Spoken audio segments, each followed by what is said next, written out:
Thank you very much for that introduction. Gosh, I'm blushing. I'm a little verklempt now by that introduction. Thank you. That's very kind of you to say.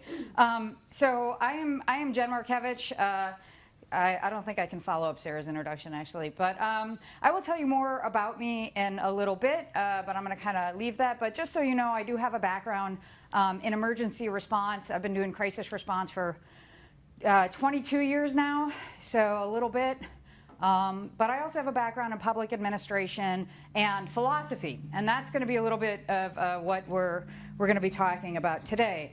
The first thing that I want to say to you guys is I am a flawed and broken and weak human being, and I screw up all the time. So I promise I'm going to say something today where you're going to be like, and that's okay. Like if you take 1 or 2 or 3 things away from this, that's awesome. That's my goal. It is not for me to like somehow indoctrinate you into everything that I say is right or whatever. But again, like I said, if you take away a few things that you can use out in the field, that's great. So we're going to get started. We're going to jump right in. This is what we're going to be going over today. It's just a really simple, quick overview. I'm glad that gets a laugh. Sometimes with emergency responders, sometimes they're like, okay, that's what we're going to. All right, can you just hold that slide up there for 1 second? Yeah, this is actually this is a real slide from a military PowerPoint, and it was in the New York Times talking about death by PowerPoint. So yeah, you could see that that would be you know, a little bit of a problem. So this presentation actually started as something called teamwork, leadership, and difficult interventions. Gosh, probably about 10 years ago now, maybe not that long, 8 something, and it's evolved from there. But the first thing that I do want you guys to know about me, particularly since I'm going to be out in the field and in your various groups and whatnot, is I am fairly face blind. So if I'm like looking at, does everybody know what that means? You guys are clinicians, okay. So in essence, my brain's memory doesn't work so well with faces, and I'll be looking at you and making eye contact, and then tomorrow you're going to be like, hey, Jen, and I'm going to be like, hey, you. So please just remind me who you were so we don't have that awkward moment of, you know, if you happen to be in my hotel bar and really surprise me, I definitely won't know who you are. But you know, the brain is plastic too, so sometimes I surprise myself. So like I said, if you ever read any of my slides, please read this one. I might say some things that you strongly disagree with. Again, I'm coming from a philosophy background as well. So, you know, you do these presentations with the general public and you have to sort of give trigger warnings talking about crisis and suicide and things like that. My trigger warning to clinicians is I might be like cutting away at some of your like presumed foundational things, particularly when we start talking about suicide. So if something that I say upsets you or you strongly disagree with it or whatever, please remember that it's probably somebody out in the field is thinking something very similar to this, and they know your party line, and they're not going to say it to you because they know, oh, I can't say that to somebody in this field. And that goes particularly for police and fire and military. What's that? Yeah, we're seeing a big shift again with suicide and you know what's happening with first responders. How many do you guys work with first responders in a clinician sort of way? My partner is a Harris County Sheriff's deputy. Okay, so like how often have you heard this line from emergency responders now where they're like, oh yeah, we now have the training to know that if we have suicidal ideology, we are not supposed to tell you because if we do, we know what happens. And it's sort of the opposite of what we've been trying to set up. Has anybody heard that? He probably wouldn't tell me that because then I'd threaten him into turning himself into the hospital or something. Yeah, but so he wouldn't tell me that. Yeah, exactly. They know not now they just know not to say anything, right? And we're seeing a lot more like top performer suicides because now we've just sort of trained people in this way of like, oh, reach out, but they're afraid of what happens when they reach out. So I'll be talking about that more later. But again, if I'm saying something where you're like, I don't think I like that so much, please remember, again, if you don't like it, throw it out the window, or remember that somebody might be thinking it and be unwilling to say it to you. Yeah, it's very nice to meet you. I'm going to tell my story now, so you guys kind of get a sense of why I'm up here talking. So, oh, yeah, there's the slide for the introduction. So first thing that you should know about me, and this comes in later, is I'm actually Ukrainian. So I'm first generation from war refugees. So, you know, I kind of look like Malibu Barbie, but I did have that very first gen experience being sort of othered in the community. And, you know, and Ukrainians were experiencing sort of our third attempted genocide in less than 100 years. So, you know, that's sort of in the background every day, but it actually sort of comes into my crisis response later. And so I want to really sort of underscore that. But so here's my story. I am originally from Chicago, as I said, and I was a firefighter paramedic. I got on the job in '97. Kind of stumbled into it and really loved it. Fell in love right away. Loved being a firefighter. Went to paramedic school. Went to critical care training. Did flight medicine. Did hazardous materials response. Ended up becoming a hazardous materials chemist. And really sort of threw myself into it. In 2001, one of my guys was killed in the line of duty. Fell off the top of an aerial ladder and did not survive. And that's how I got into crisis response, because I was a kid then, and I saw we did have a crisis response team, and they didn't do the greatest job with our organization. Now, that's not entirely on them, because we in the field of crisis response have to do a better job getting organizations to understand what we do and what we do not do, and guiding them, because organizations don't know, if you're going into an organization, how, you know, what to expect. But the sort of fractures and divisions in my organization lasted till today. Because of that sort of unaddressed trauma that happened in the organization. And I saw the value of crisis response, but I was like, oh, maybe I should do this. And so that's how I got into crisis response, and I got trained up. And what else happened in 2001? 9/11. So I got trained up in crisis response 3 months before 9/11. And all of a sudden, this was, you know, these were the buzzwords on everybody's lips, right? And so I ended up being on the oldest, busiest, and largest team in the country doing crisis response. And so I know in this field, in this room, you guys have different sort of uses for the term crisis. So when I'm using it, I'm talking about it from an emergency response perspective. So anything that sort of disrupts the functioning of any incident that disrupts the functioning of a person involved or people involved is what we consider a critical incident and emergency response. So broadly speaking, line of duty death, critical injury of a coworker, mass casualty incident, disasters, death of a child, things of that nature, where police, fire, EMS sort of have the responses that we would expect because of this incident. So my training is in critical incident stress management and that suite of services. So that's what I got trained up in, just so we have sort of the language. But you know, I did that for a few years and really loved it. And as you guys know, it's weird to sort of like speak this language where you're like, oh yeah, I love going to a line of duty death. It's like, wait, what do you do? But again, you guys know the language. You know what I mean when I say that. And so I actually kind of started to find that bringing emergency responders kind of back up to their baseline, sometimes their baseline isn't so great, yeah? Which isn't necessarily pathologizing them. You know, it's not diagnosing them, but it's going, oh, maybe we need some other skills. So I actually got trained up in coaching and started a company doing coaching, consulting, and crisis response with emergency responders. In the meantime, because I wasn't doing enough with my life, I was actually also a theater actor in the Chicagoland area. So I've done a bunch of theater. And as I progressed in my career, I was very young and found that largely due to that line of duty death, there were so many political changes in my department and so many divisions that I was like, I don't think I want to stay here for the rest for the rest of my career. And I had all these certifications. If you guys know about the fire service, you know, if you can't just have lateral transfers. I know police now, they're happy to have them. But in the fire service, you kind of have to start back at the bottom. And I thought, well, if I'm going to change departments, I'm going to try film and television for a few months. So I moved out to Los Angeles to do film and television. And in an unlikely turn of events, I was quite successful. So I was what was called Taft-Hart lead into the union right away. So I was a working actor within 6 months. But I did not like it. Did not care for it at all.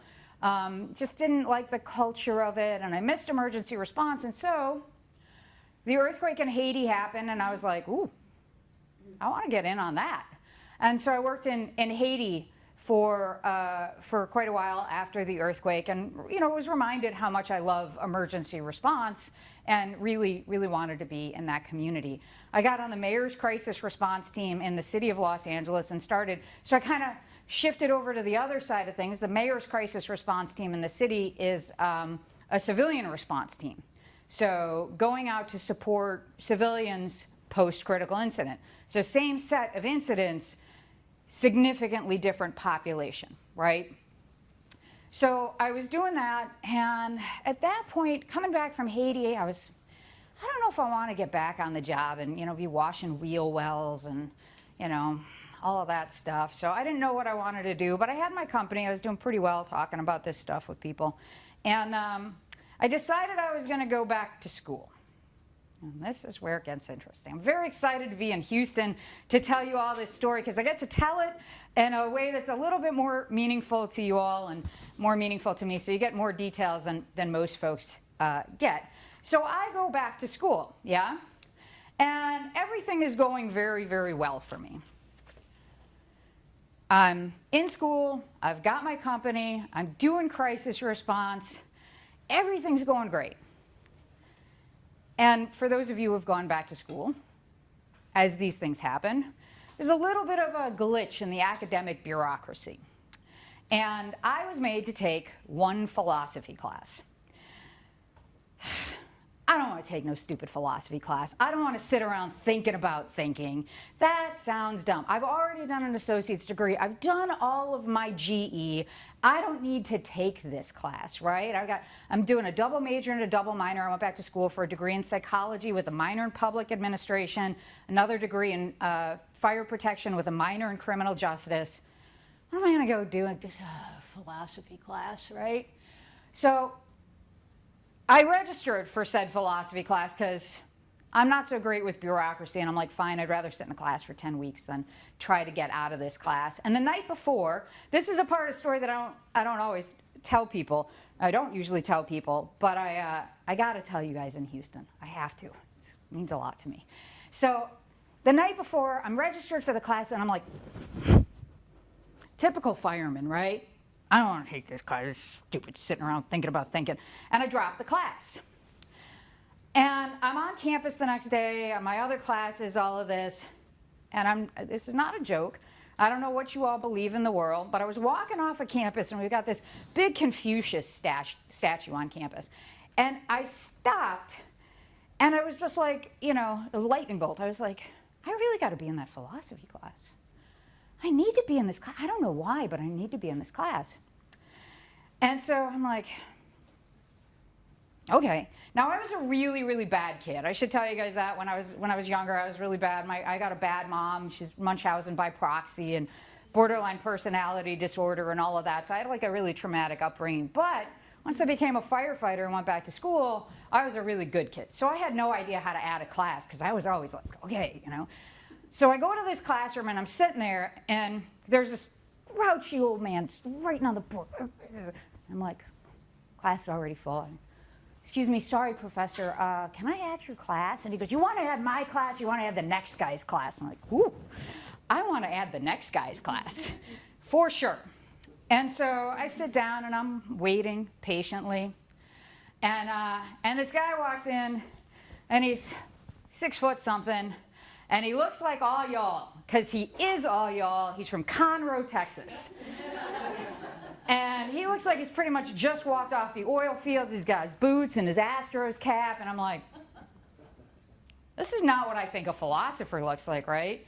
And he starts talking with his drawl, and I'm like, oh. Hour and a half later, I'm like, whoa, I need to be in this class. I'm like, this is my lightning bolt. I don't know what's just happened, but I have to be in this class. And so for 10 weeks, we're on quarters then, I sat in this philosophy class and I was like, wow, this is so amazing. Absolutely fell in love, which comes into play a little bit later. But in the fall, we got to be friends, and he said to me one day, he goes, you know, you'd be good in philosophy. And I laughed at him and I said, I am not following you down that rabbit hole, which is one of the dumber things that I have said in my lifetime. But, you know, we've had a long relationship of him saying smart things to me saying dumb things in response, and then 6 months later realizing he was right. So thank you, Houston. Thank you, Texans, for sending somebody to California that changed my life. Anyhow, I don't think much more about this. You know, I enjoyed the philosophy class, but I'm on track. I'm a crisis response professional. I'm doing my thing, right? And 6 months later, my dad dies suddenly and unexpectedly. He has a ruptured AAA, dies at my paramedic hospital. When he should have gone into the OR, he went into the ICU. And this is, needless to say, very traumatic for me. And I'm a subject matter expert, so I do all the things right. I grieve, but you know, for those of you who have been through a traumatic event after you've been trained up in this stuff, what's that like for you? Has anybody had that experience where something has happened that is truly traumatic once you've been trained up? So I think we do a great job navigating the crisis, but it's the after effect. We're not so good at that. Mm-hmm. And that's the hardest part when you go through some kind of trauma. Yeah. Does anybody else want to? We can understand it academically, Mm-hmm. but that doesn't mean that our heart understands it. It's different when it's something personal. Sure. All that academic stuff goes out the window. Yeah. Try to intellectualize the process. Mm-hmm. Right? You've got kind of one foot on one side and one foot on the other, where you're like, you know, I remember, you know, crying and being down on my knees and all of that, but also there's this little piece of the frontal lobe being like, oh, I understand what I'm experiencing right now, right? Anybody else want to share anything about? No? So you guys get that, where you're just sort of like, huh, I've usually been on this side of the fence, and now I'm on this side of the fence, but I did everything right. You know, I don't think I mentioned I joined a search and rescue team in Los Angeles. So I was doing search and rescue. But I took leave from search and rescue. I took leave from the mayor's crisis response team. I suspended work for a little bit, stayed in school. I stayed in school. That was the thing that held me together. But, you know, I was doing everything right. I'm like, ooh, look at me doing a good job with my grief and recovery. 3 months later, my uncle murders my aunt and kills himself. So that's me and my auntie. My aunt was my de facto mom. She was my dad's sister. My grandmother's only children were my dad and my aunt. As I'd mentioned, I had a bad mom. And this is where everything comes undone. And I just spiral out completely. And a lot of it was because of the secrecy around it. I had an 18 and 22-year-old cousin, and they didn't want people to know. They didn't want it in the, I mean, it was on the news. Like, who wasn't going to know? But they decided no wake, invitation-only funeral, don't talk to anybody about what happened. This is a secret. It's clearly not a secret. And yet that locking down was so traumatic. And, you know, I didn't get the support that I needed. And here's the thing. This is when crisis response didn't help. This was when I felt like, I'm already the magician. I already know how you pull the rabbit out of the hat. I know how you get those scarves out of your jacket. I know the tricks. This shit isn't working for me. This is nonsense. This is all just parlor tricks to make people feel better, and I was ruined. So I had a lot of suicidal ideology. I was drinking heavily. You know, it was sort of like any day now. Any day now, I'm not going to be here anymore. And it was weird because I still stayed in school, y'all. And I'd have these thoughts of like, I think I'm going to kill myself this weekend. Oh, wait, I have a paper due. It's okay to laugh at that. Yeah, it's all right. It's like, and I'm sure you experience this. Maybe you've experienced it. Maybe you experience it with your clients where there's like this weird rationalizing where, I'm done. I'm going to kill myself. But wait a second. The Super Bowl is this weekend. Maybe I'll wait until the Super Bowl. I was supposed to bring the potato salad to the party. I'll do that. And then Monday, right? So I was doing very, very poorly. Did not think that I was going to make it. I did not. That was a part of my frontal lobe that was still working. I was like, oh, the outcome for this is very poor. I had a very traumatic summer. In the fall, my grandmother died. So my father and my aunt's mother, she's my last grandparent, sort of the last matriarch of the family. Small nuclear family, everything sort of blown apart at that point. I find out that my cousins were more aware of what was happening with my aunt and uncle than they let on. And so I, in essence, lost my cousins in subsequent investigations and criminal and civil and things of that nature. So I was without family, and I ended up almost dying. I was hospitalized. Anybody want to guess why? It's okay, guys. You can guess. Anybody else? Starvation. Voluntary intoxication. Sorry, I didn't. Voluntary intoxication. Voluntary intoxication. Anybody else? Depression, health care, some health, major health issue. Major health issue. Anybody? A bad sandwich, you guys. A bad sandwich. True story. True story. Yeah, so for all of the many dangerous things that I've done post 9/11, anthrax, traveled all over the world, North Korea, we'll get to that later. Yeah, the most dangerous thing that I've actually done that has almost killed me, I ate a bad sandwich. I ended up with Campylobacter gastroenteritis, which is sort of like cholera. I don't want to give you guys any more details than that, but it's bad. And I was taken into the ER, and I collapsed in the ER. And I remember, the sort of classic near-death experience. I'm laying on the floor of the ER, and I'm sort of this dirty ER floor. And the security guard comes up, and I remember seeing the soles of his boots as he came running over. And I just remember being like, pardon my language, fuck this shit. I am not going out like this. No. That is not what is happening. And I didn't want to die, which was weird because all I wanted to do was die for quite a while. So I didn't die, clearly. And, I recovered and ended up graduating. And that's actually the Confucius statue in the background. I'm not sure if you can see that. But I didn't know what I was going to do next because it's a weird thing to be profoundly suicidal, almost die, not die, and then be like, well, what do I do now? Like, I'm still here and clearly don't want to leave, but I'm not really thrilled about the living thing either. So what do? I go talk to the good Dr. Kaiser. Keith Kaiser, by the way, is his name. I owe him everything. And I'm like, I don't know what I'm gonna do, Keith. Like, I can't figure it out. I'm thinking I might want to travel a little bit, and I don't know. And he goes, well, bon voyage. And that was just those two words that was enough. And so I ended up taking a year off, my year of reinvestment and recovery, and I went to 7 continents in 1 year.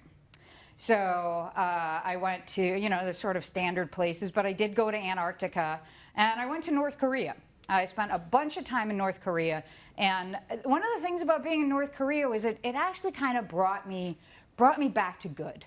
I did want to be alive. I did want to be in the world doing things, but I was also a subject matter expert in crisis response, and that didn't work. And I was like, well, what am I going to do with my life now? I take this year off, I come back, and so what do? I go talk to the good Dr. Kaiser again. And I go, I don't know what I want to do. But here's the thing that I knew. The last time that I was really good and I was really right in the world, I was in that philosophy class. And so I said, can I come and audit your class? And he says, sure. Uh, that's super profound. He pretty much said, look, you've already gotten all of this, but I guess you can come and sit. And in sitting in that class, it brought me to this deeper understanding of this work. And there's a story there, but I'm going to end with it. But I did end up realizing that there's a foundation to our work that is deeper than some of the axioms that psychology sets forth. And it's founded in ethics. It's founded in philosophy. It's founded in these really deep questions. And when we're bumping up against people in crisis that are just like, there's nothing you can say to me, if you get a better training in philosophy, you can go deeper with the people that you work with. So this is what we started talking about. I started talking to the good Dr. Kaiser about philosophy and the underlying philosophy of crisis response. And I started getting this idea that philosophy is about thinking more clearly. Crisis response and the work that we do is about feeling more clearly. It's about getting more clear on the empathy that we ought to have for other people, understanding what they're feeling and being able to connect with them. And what he said to me, because I started going, I don't know if I can teach this stuff anymore, I'm not sure. And he said two things. He said, I can teach people not to make big mistakes. You can hear that in the Texas accent, right? I can teach people not to make big mistakes. And I can teach a certain humility in thinking. And I started thinking, you know what, maybe I could bring that to crisis response. And that's what I did. So this all sort of got built out of philosophy and those classes. And so what do I do next? Anybody want to take a guess?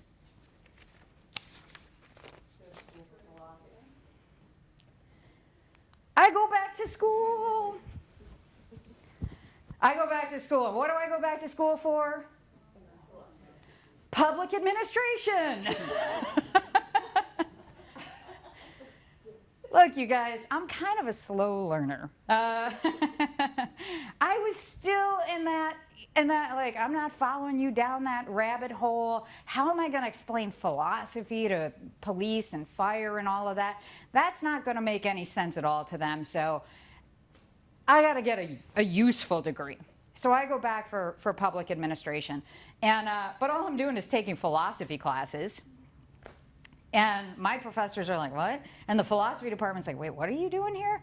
But I was so unhappy in those public administration classes. I was going to drop out, switch over to the master's in philosophy. And the chair of my department, David Pitt, said to me, he said, no, you're not.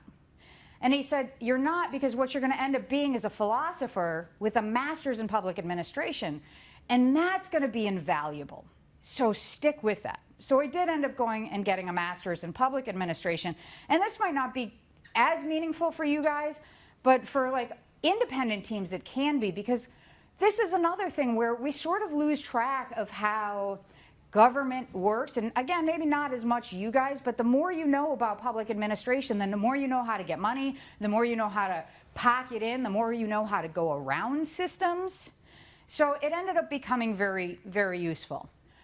But I did get that master's in in philosophy, and that's the good Dr. Kaiser, who I taught with for a bit, and that's the Cal State LA website. So it was very exciting to be listed right there next to him.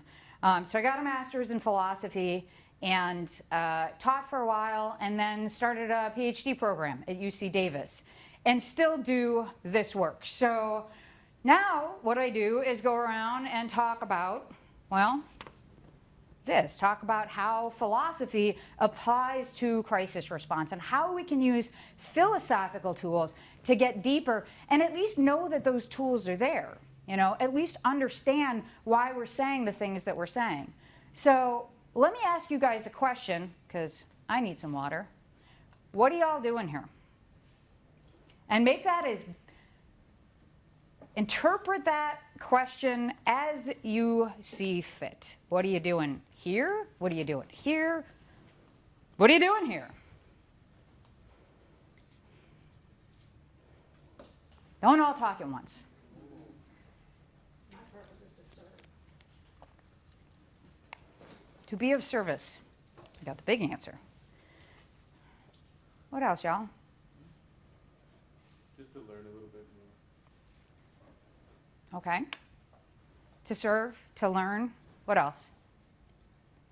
Because we love crisis and kind of feed off of it. Okay. Feeding off of crisis. You got a little vampire here. So growing up, I was not always, but I was surrounded by a lot of people who were really depressed or suicidal, and sometimes when you're surrounded by that, it kind of feed off of it sometimes, or you start projecting your own feelings on it, and so I always wanted to help them more, and I didn't have the tools for it, so I like discovered psychology. This is growing up when I was little, right? So I discovered like psychology, therapy, and then eventually crisis is a thing that's in the mental health field and not just police officers, right? Because they're not specialized in that, or not all of them are. And I just felt like when I had experienced a certain close person in my life attempt, I wanted to know that I was ready in that moment to help them and have the resources to help them, because every time if they attempt and they go to the hospital isn't always going to provide them those types of resources. They might just discharge them and not link them or give them any type of tools like that. And so I felt that's why I joined this team in the department that I am in, because when I go out on these 911 calls doing mental health, they don't know that there's resources. Mhm. They call 911, they think police will help them with their mental health, and that's not the case. In that situation, that's why I feel like I am here, because I wanted to help. Yeah, I mean, a lot of us have a little bit of a background from a very young age, whether it's, growing up with somebody who is depressed or seeing something happen, or, I'm not sure I would do this work if I didn't have such a terrible mom. It's like I just grew up with crisis and trauma for the first 10 years of my life, and, the Ukrainian side of the family being like, how do we get her out of this situation? My mom was actually ended up being hospitalized when I was 10, and my dad got custody. And then sort of things stabilized, but the damage was done at that point. But a lot of us have, stories like that where we're like, from a very early age, I wanted to do more, and so I had to get trained up. Yeah. And also coming from an Asian background, Mm-hmm. they don't understand mental health. Sure. There's not even a word for it. And, Right. There's languages, and it was nice to know that at least some of us learned about it to help them understand that what you're going through is a mental health situation, and you're not just sad, right? Right. And it helped them better understand how they feel. That's awesome. Again, that is sort of similar. A lot of us come from populations where it's like mental health. My grandmother lived through the Holodomor and was a slave in the Holocaust. You just try to talk to, Ukrainians about mental health, and it's like, you just toughen up. That's all you do. Anybody else? What are you doing here? I came to collaborate with other mental health professionals that don't have the same licensure as me, to Mhm. help people from different schools of thought. Collaboration. That's cool. I like that. Anybody else want to share? Yeah.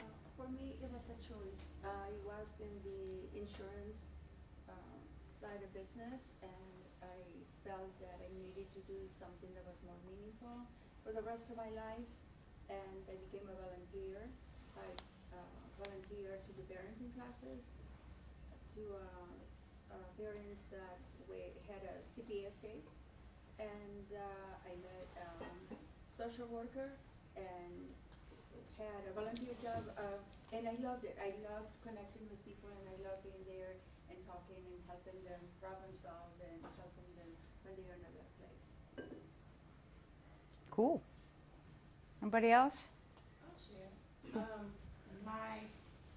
Why am I here? I was pre-select, well, not pre-select. I became an intern, and they were just giving out assignments, and I started working when the agency was called Mental Retardation Authority of Harris County, so MHMI. And at 19, I was like, I don't want to work there. And they were like, oh, this is your assignment. And I never looked back. I worked at the crisis NPC, which is the crisis center where the police bring all of the individuals from, you know, situations for stabilization. And then after that, I worked for the helpline. So I took a lot of suicide calls because I worked overnight. And then I worked with Ann at the CRU, and then Katrina hit. And I went full force into like, I want to help, I want to be on the front line, and worked with the Katrina team, which was chaotic because we didn't know what happened or like what to do. We just kind of, you go, I want to go, and we all just went. Mm-hmm. And then from there, became a clinician, and then I just want to help. So that's why I'm here. I like that answer. I just want to help. I worked Katrina too. I worked with the emergency responders coming back into Illinois and making sure that they went through some kind of crisis response debriefing process to make sure that they were okay to get back into the field. Anybody else? Oh yeah.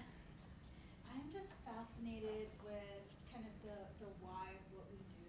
And Ooh, the so why. The underlying, just the title for your presentation. Mm-hmm. Sarah had sent it out. That's really fascinating.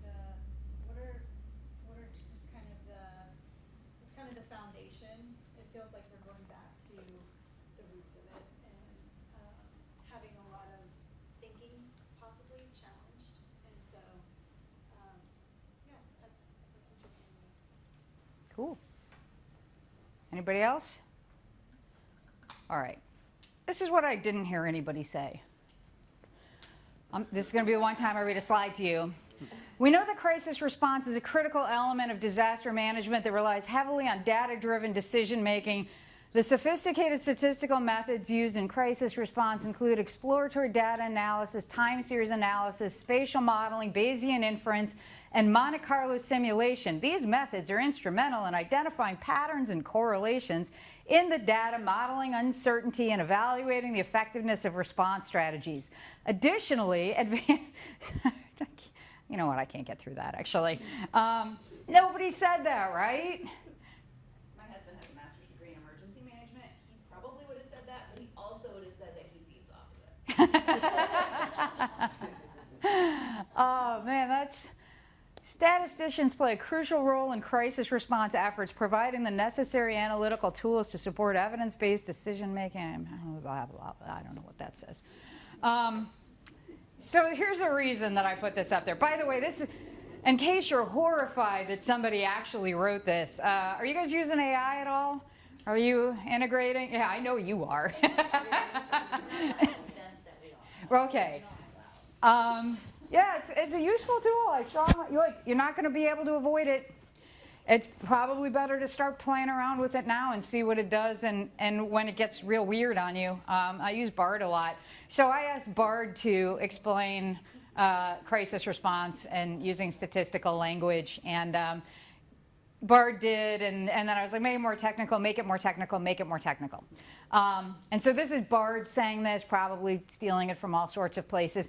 But the reason that I put this up here is that we, in this field, and in so many fields, have gotten so tangled up and so tripped up with statistics and outcomes and all of that, that we have forgotten that that's not what we're doing here. Ultimately, we're here because it's the right thing to do, because we want to help people, because we want to be of service. Yeah? You just became my favorite person. Ooh. Throwing it out there. There you go. Woo! I need a fainting couch. But this is where the funding comes from. There's the big piece. Mm-hmm. So again, one of the things that I want to emphasize in all of this is that, you know, like I go, Mayor's crisis response team, like I'm boots on the ground, responding to homicides, under the yellow tape, all of that. But I also do philosophy. So in today's program, we're going to be doing everything from just the nitty gritty basic, wait, what do you think about wearing this? What do you think about these shoes? What do you think about this makeup? All the way up to, yeah, I know what we've been taught. I know what this said. I know where the money comes from. But we're also can be the leaders in the field to start changing the conversation. And so in this slide, I want to talk about changing the conversation and understanding that none of this is driven by statistics, regardless of where the money comes from. We've got to be the ones that start saying, we're doing this stuff because it's the right thing to do, not because the Bayesian model says it's the thing to do, right? So here's the thing when we start talking about SPSS. You guys use this in grad school? Do you use it now? No? Everybody is just deeply satisfied by that. No? Okay. So here's the thing to think about. But you guys used it in grad school. You had some interaction with it. The thing about data that we start to forget in human services is we're supposed to be completely dispassionate about data. This was like a huge issue during the pandemic. Everybody kept saying, the data says you should do this. The data says you should do this. Data can't should. Data can't tell you what you can and can't do. It can't do anything. All data can do is go, this is what happens if you do X. This is what we think is going to happen if you do Y. You have to explain why you want to do those things, and that's philosophy. Yeah, that's where philosophy comes in. And us as philosophers, just to give you guys a little backstory, I don't usually talk about this. Philosophy is really sort of, I think, kind of gone off the rails in the past 50 to 100 years with a guy named Ludwig Wittgenstein. Super famous philosopher. Philosophers love him. He got very technical. If you ever try to read his writing, make sure you got some shiner with you. That's all I got to say. And since Wittgenstein, philosophers have just gotten more and more wheedling with these problems. Nobody reads professional philosophy anymore other than professional philosophers. And I think that's a great disservice to the population. So I do applied ethics, I do this, and public philosophy. I think philosophy is really the thing that can save the world, that can validate the work that we do. Do you have a, or was that just a hand? Oh, okay. That can validate the work that we do. And so it should be philosophers that are front and center going, here's the whys of things. The science can't say we should address climate change. The science can just say, this is what's going to happen if we do X, Y, Z. But it's for philosophers to start talking about meaning and why, it's good for you guys to get trained up in this and have some foundational stuff so you can talk about it and argue for the field, yeah? So no good researcher should be married to their data. When I did my undergrad, I had the distinct privilege to study with Pam Regan, who's a pretty famous statistician, and she does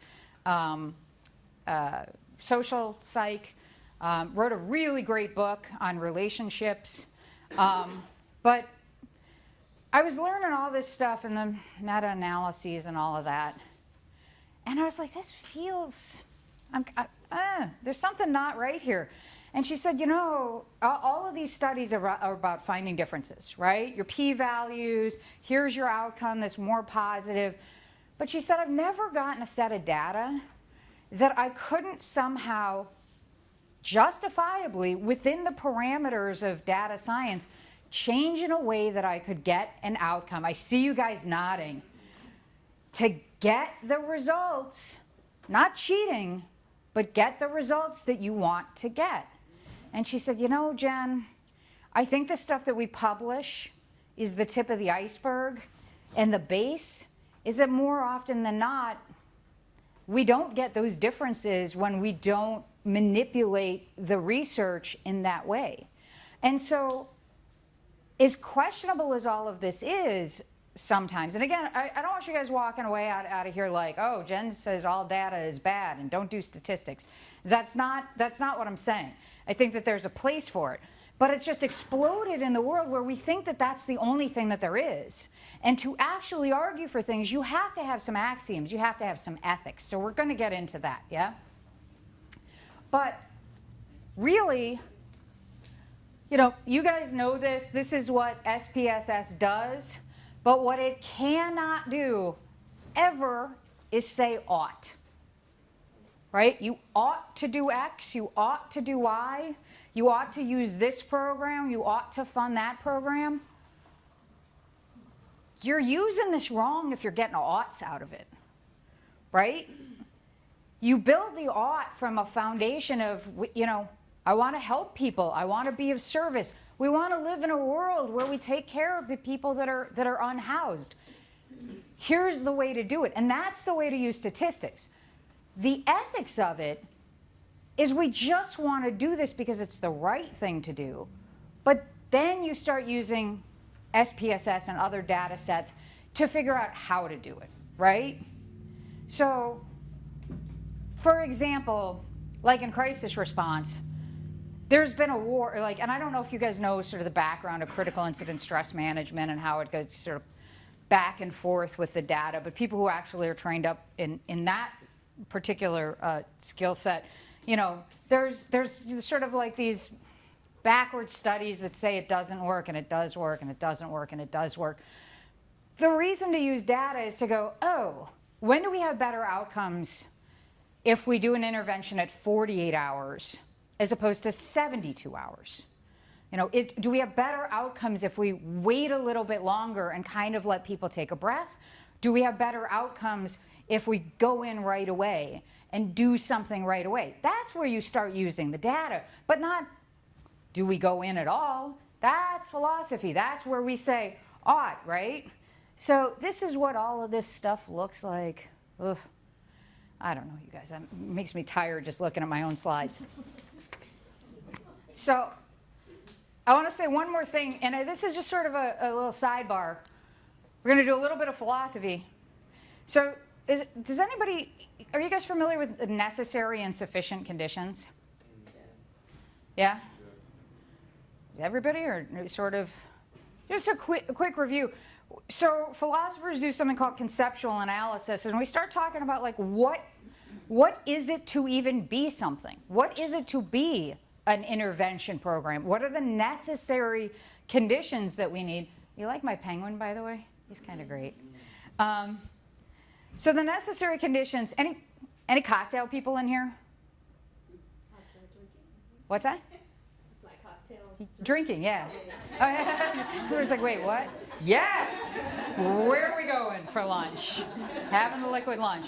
So it's funny, like my students will read all sorts of chapters on necessary and sufficient conditions, and then I explain a Negroni to them, and they're like, oh, okay, now we got it. So who knows what a Negroni is? Anybody? Okay, Negroni, one of my favorite cocktails. Negroni week is in fall every year. It's one of my favorite holidays. That should give you some insight into me that a cocktail week is a holiday to me. So a Negroni is gin, sweet vermouth, and Campari, okay? So, and it's equal, oh, why are you making that face? That's why I don't know what that is. Yeah. I thought we were gonna be friends. Now you're making faces at my cocktails. So, when you talk about necessary and sufficient conditions, it is necessary. Now, once you get into the high-end Houston geeky cocktail stuff, there's all sorts of ways to riff on a Negroni. But a classic Negroni, gin, sweet vermouth, Campari.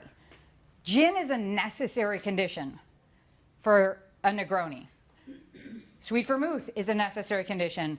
Campari is a necessary condition. All three of them together, you get sufficiency for what is a Negroni, right? And if you think about things in this capacity, you can build these conceptual analyses around things like much more complicated than this. What does a marriage constitute? You know, what are the parts of a marriage? What is necessary? What is sufficiency? Yeah? So does that make sense to everybody? Whenever you're sort of looking at the pieces of something and going, building a program, what do we absolutely need to do? And then when do we achieve sufficiency? Just a little sidebar. You can have conditions that are independently sufficient, so they're not necessary for something, but they are sufficient. And I'm not sure this is interesting or not, but how do you become a U.S. citizen? Or how is one a U.S. citizen? Naturalization, you're born into it. So you're born here or you're naturalized. If you're born in the United States, that is a sufficient condition for being a U.S. citizen. but it's not a necessary condition, right? You can also be a naturalized citizen, go through the process of becoming a U.S. citizen. That's a sufficient condition for being a U.S. citizen, but it's not a necessary condition, right? So you see how those sometimes can be freestanding. So sometimes we're like, that's sufficient, neither thing is necessary. But again, this conceptual analysis, when we're doing, when we're building programs, when we're maybe cutting budgets, this is sort of like really core basic stuff to get back to and go, wait a second, wait. What's necessary? And then where can we reach sufficiency, yeah? So that's a philosopher stepping in, but I want to go back to what I was just saying about statistics. So we're going to do a thought experiment. Philosophers love thought experiments. Weird thing about philosophy, every philosophy thought experiment is somebody like getting murdered or hit by a trolley or some crazy something or another. Philosophers love killing off like John Doe. It's crazy. So join me in this thought experiment. So you guys didn't really know what you were coming in for, the underlying philosophy of crisis response. Let's say it was something that you did not expect, you did not anticipate. All it was this stuff for 3 hours. And you're like, oh, maybe the philosophy was going to be bad, but this stuff for 3 hours. But what I ended up showing you, beyond any shadow of a doubt, because I'm a wizard with statistics, again, thought experiment, bear with me. What I ended up showing you was that your programs, the work that you do, however you want to cast it, I usually cast it as crisis response, doesn't do much of anything. Again, bear with me.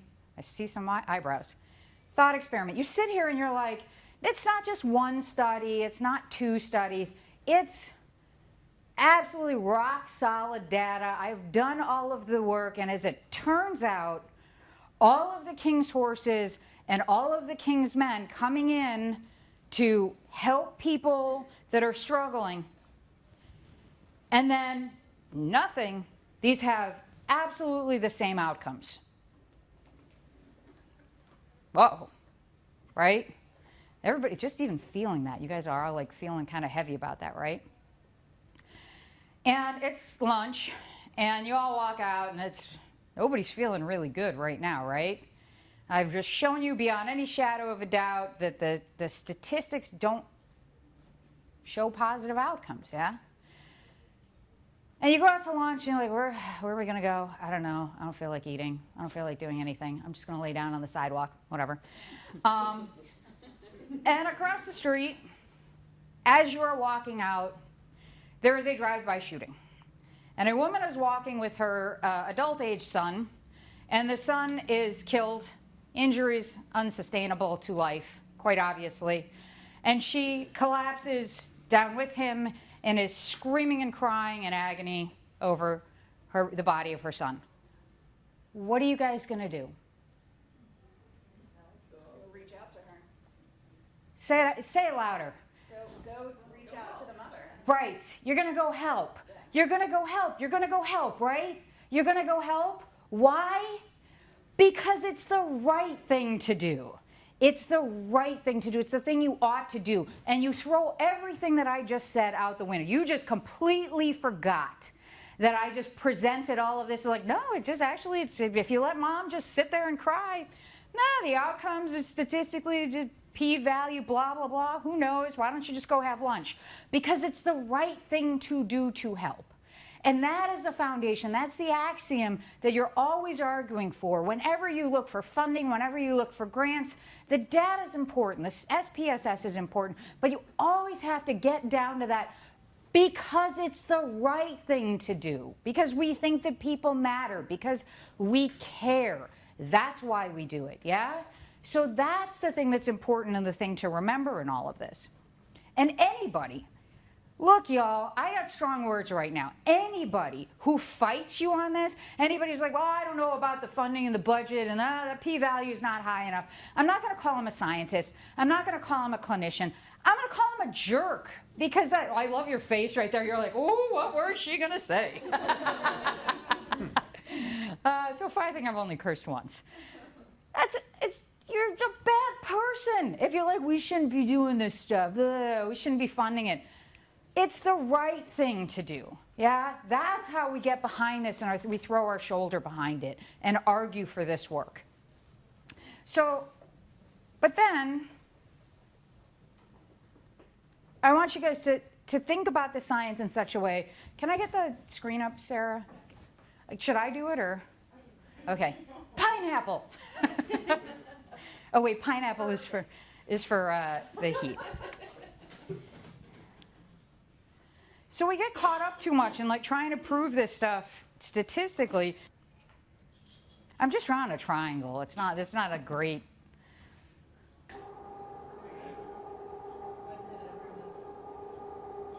Perfect. That's all I need. So the way to think about how these things interact is, anybody know any geometry in here? No, that's why we're finished. So the way to think of the science, all the science just fits on a head of a pin. You know, so if you know anything about geometry, spatial geometry, things like that, a point in space is virtually meaningless. Like you can't tell how far something is, you can't do weights or measures or anything. If you have one single point in space, and all of our science sits in one single point in space. And the way to utilize that is to build a triangle. And that triangle is the way we should be functioning, not just in our work, but sort of in our life. Yeah? So I got to make philosophy is the next point. And now we start getting somewhere. We got a line in space, but again, without a third point, we still can't do a whole heck of a lot. But philosophy and logic, you know, here's the thing. Like, I hate to say this, but it's not like the Nazis were bad at science. And it's not like they were bad at logic, okay? So Aristotle talks about this. Sorry, not Aristotle. Oh, doing my philosophy bad. If you just have this value system and you try to apply it to science, you can have a very bad value system and use the science in a different way, right? So all of the science can also support, like, people don't matter, and logically, if we say that people don't matter, then we can get the science to go, oh well, right? And it's not just this foregone conclusion that humans matter. Like, Russia, for example, has sort of a view that, like, when it comes to military combat, just throw more bodies. Throw more bodies at the conflict. Doesn't matter. That's what we do, right? The United States has a different view. We're not just like, oh, let's stack up bodies indefinitely because they don't matter. We're like, no, they do. So you have to pick your point of faith.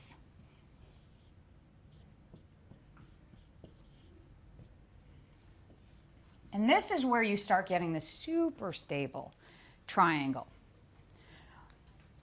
And I think when I started asking you guys what you're doing here, your point of faith is that people matter, right? This is not a thing that is provable. Now, like, look, I'm not looking to be religious here or anything, but maybe it is. You know, maybe it is your actual sort of more technical faith, your religion that you build off of. But it also can just be that thing that no matter what the evidence says, no matter what the logic says, it is true because it's true because it's true because I believe it, right? And so that's what I got back in that philosophy class, and I'm going to end with that story. But that's what I got back. But if you guys want to share that right now, I would be delighted if you did. And it could be anything, you know. People say, like, I want the world to be a better place for my children, and that is my love for my children is the thing that everything else revolves around. Yeah. Anybody want to talk about what gets them out of bed in the morning? That thing that is the thing?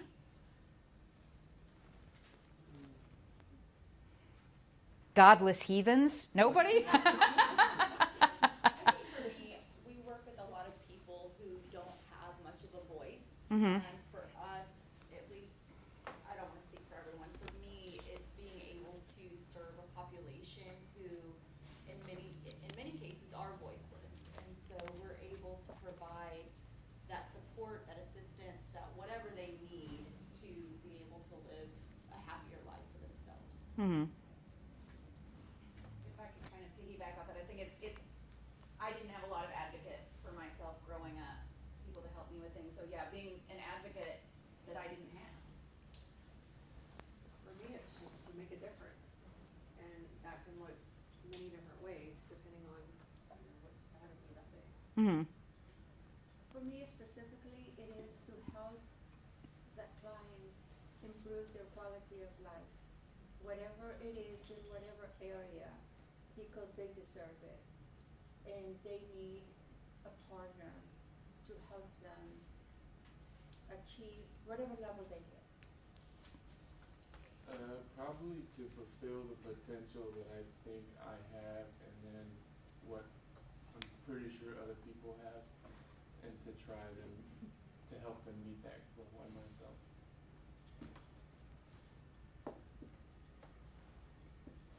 You got the emergency response listening position, right? Mm-mm. Mm-mm. That's all right. No, I didn't mean to pick on you. Anybody else? I think the world can be really harsh, and just bringing some, I don't know, like a safe space, like a soft place to land, just kind of reminding everybody of our A lot of human-centered talk in this room.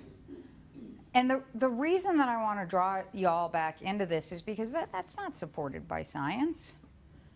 And there's not a logical reason to make the world a softer place. Just as logically, so let's use the data to make the world a harder place, right? Cull the herd, right? Only the strong will survive. That's Friedrich Nietzsche right there. Got to build the Übermensch. That's philosophy, but he clearly was not of the people matter mindset. Yeah? So a lot of times we get into these science-driven debates, you know, and people are trying to kind of stumble through logic and things like that. But what it comes down to is we have a fundamental disagreement about our faith. We have a fundamental disagreement about this foundational thing that we're jumping off from. And people don't necessarily want to say, I don't care that much about other people. Like, that's not cool, I guess. But that's where we can come from and go, well, oh, we have a fundamental disagreement. If this person actually genuinely doesn't care about caring for people, the argument can't be won. You know, it's like the triangle is completely different. So you have to make sure that you have this sort of like jumping off point. And this is, again, the necessary and sufficient conditions. This is how we do philosophy, is to make these arguments and make sure that the very foundational stuff is very, very clear. Yeah? Does that make sense to y'all? All right. So, yes. Can I say something? Yes, please. When you were talking about the philosophy class, I had this flashback to, I took logic at A&M, and I took it twice Did you say you took logic at 8 a.m.? at A&M, Texas. Oh, I was like, whoa, no. At A&M, and I took it twice, and I failed it twice. Mhm. And this explains why I failed it. It breaks my heart. I just want to apologize for the profession of philosophy. How many people have this story of, you know, I took one philosophy class and I was really excited. I thought I was going to be a philosophy major in college, and then I took one class and I sat there like, what? And I hated it and I never took it again. And quite frankly, I probably shouldn't say this, particularly since I'm being recorded, but if I think about, you know, some of my colleagues at Cal State LA, y'all, if anybody else other than Keith Kaiser would have walked into that room that day, I probably would have thought, okay, philosophy, that's fine. Didn't want to sit around thinking about thinking, and I still don't. So, I'm endlessly grateful to all you Texans for providing us Californians, one of y'all, to teach me philosophy. But this is where we go from here. And one of the things that I wanted to say that I sort of stumbled over earlier. So like Aristotle first started with values, right? Value ethics. And I should have a slide for this. Started with value ethics. And the notion that Aristotle talked about, I should have also kept the screen up because I could have written this down. He talked about there are these values in the world that you want to have, and you want to be balanced in them. So he would say something like bravery. You ought to be brave. If you don't have enough bravery, you're a coward, right? That's bad. If you have too much bravery, you're foolhardy, right? And he picked all of these virtues, you know, being gregarious, you know, how you spend your money, things of that nature. And he talked about there being a balance. And everybody thought this was a good idea for a really long time. And then Kant came along and said this thing, he was like, wait a second. What if you just had somebody develop all of these virtues, but they weren't good people? That's what the Marvel movies are about, y'all. They're supervillains. They're supervillains, right? They're disciplined, they're smart, they're all of these things, but they're not good people. So Kant comes along and he talks about this goodness and this, it's called deontological ethics, because we like easy words in philosophy. And that this notion that like the things that you do in the world should be the things that if everyone else did, we'd be good, right? This categorical imperative, if we all did X, good. If none of us did X, bad. Or if we did Y, bad. This is another point to remember, because when it comes to statistics, we start drifting further and further away from deontological ethics and start going into utilitarian ethics. And what utilitarian ethics is about getting the best outcome for the most amount of people. Right, you guys know like the trolley problem? You guys see The Good Place? Oh, I love that. Right? It's like the greatest show in the history of television. I have to say that, but I do love it. Fun little sidebar that has nothing to do with anything. I got to be friends with the philosopher who's was the head advisor on The Good Place. Her name's Pam Hieronymy. And I go over to her house for football. And this is how often I reference The Good Place, y'all. I will be sitting at Pam's house and I'm like, do not be a fangirl. Okay, whatever you do not reference The Good Place. Do not reference The Good Place. Do not. How many times do y'all think I've been effective in that goal? Like 0. Every single time I have to like use some line, or like Ted Danson comes on TV and I'm like, oh, it's Michael. Like, it's embarrassing. It's embarrassing. Sorry, that was just a random aside. So what happens is like philosophy develops into utilitarian ethics, which is about this like outcome driven, the most good for the most amount of people. And it's not that there's a problem in and of itself. There's problems with all systems of ethics. But if you get too far into that, you start saying things like, you know, what happens in The Good Place? Do you kill one person to harvest the organs and save 7? Things of that nature. So when we start talking about statistical outcomes for our programs, we don't want to go so far down the what's the best outcome that we start sacrificing those necessary conditions, those core things. We don't care. You know, I don't want to sacrifice this person. If we have to spend more, if we have to do more, if we have to dedicate more resources, we kind of want to lean into that Kantian, that deontological, because it's the right thing to do, right? So just some quick philosophical language. That axiom is that thing that is so obvious to you that you can't dispute it. You go, this is where I'm coming from. This is fundamentally, foundationally important.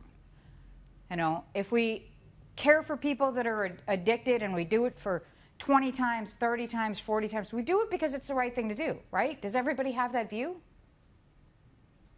No, right? You guys hear the pushback in society. Why are we helping the homeless? Why are we helping this person? Why don't they pull themselves up by their bootstraps? which, by the way, that doesn't even make any sense. You can't pull yourself, I don't know what that means, which is probably why they say it, yeah? So a proposition is just any sentence that has a true or false, right? So look out is a sentence, but it doesn't have a truth value, right? And all of philosophy is just saying P1, P2, conclusion, right? And this is how we can argue for our programs, argue for what we do, by structuring these true or false sentences and getting to our conclusion. I like how when people, like, I start getting too much in the philosophy, folks start going like, what? Yeah, no, we're totally, we'll stick with it, Jen. It's going somewhere. So philosophy questions everything, though, yeah? And you get a little bit of a background in this. And that's actually my department. So the painting is the death of Socrates, but every face is a philosopher in my department at Cal State LA. So philosophy questions everything. And we in crisis response should be questioning everything, yeah? We should be getting down and going, wait a second, we've been doing this for 20 years, and it doesn't seem like we're getting the outcomes that we want. Maybe we should be questioning the deeper stuff. So there are 4 main branches of philosophy, and philosophers like to argue about everything. So other philosophers will be like, no, there's infinitely many branches of philosophy. But this starts actually getting kind of important, yeah? And it might not seem like it, but metaphysics is a study of reality. Now, philosophers that do this, one of my very best friends is, his name is Mark Balaguer. He's a sort of famous metaphysician, and he pretty much has spent his career trying to figure out whether tables exist or not.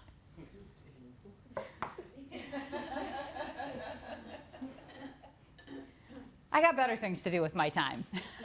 I love Mark, but yeah. But, and you guys are like, oh my God, now we're doing the real philosophy. Why are we doing this? It actually starts to apply when we argue about the things that matter to us. For example, free will is super important in our field. And if people are confused about their views on free will, they'll say some crazy stuff that doesn't make a lot of sense. Like, for example, anybody ever hear, karma will get you? Right? Guys hear that? Karma will get you. So what is karma? Anybody want to give me a water break and explain karma? Energy you put out, you get back. Mm-hmm. At some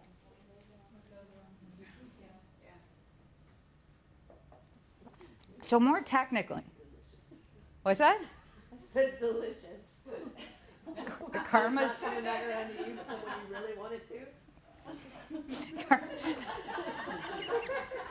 didn't mean for you to hear that. No surprise the Germans actually have a word for that. Schadenfreude. You guys know this word? Hey, look, we're all flawed and broken human beings, right? Schadenfreude is the joy you feel at someone else's misfortune. So,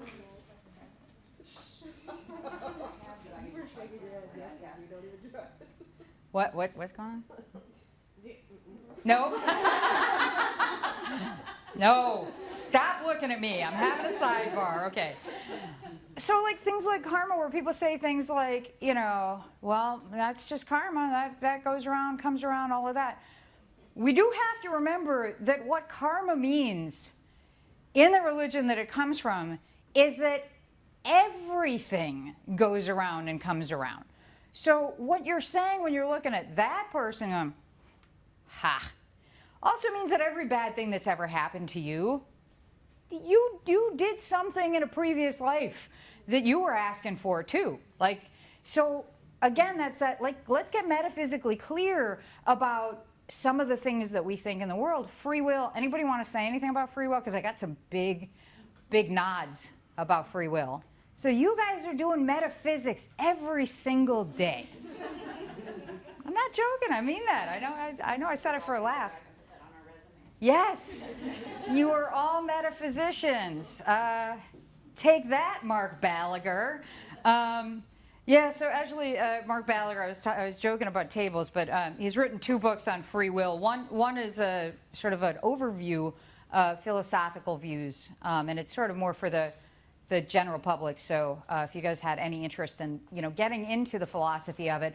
But as you sort of build up, it's actually really sort of important to know the most foundational views. So in philosophy,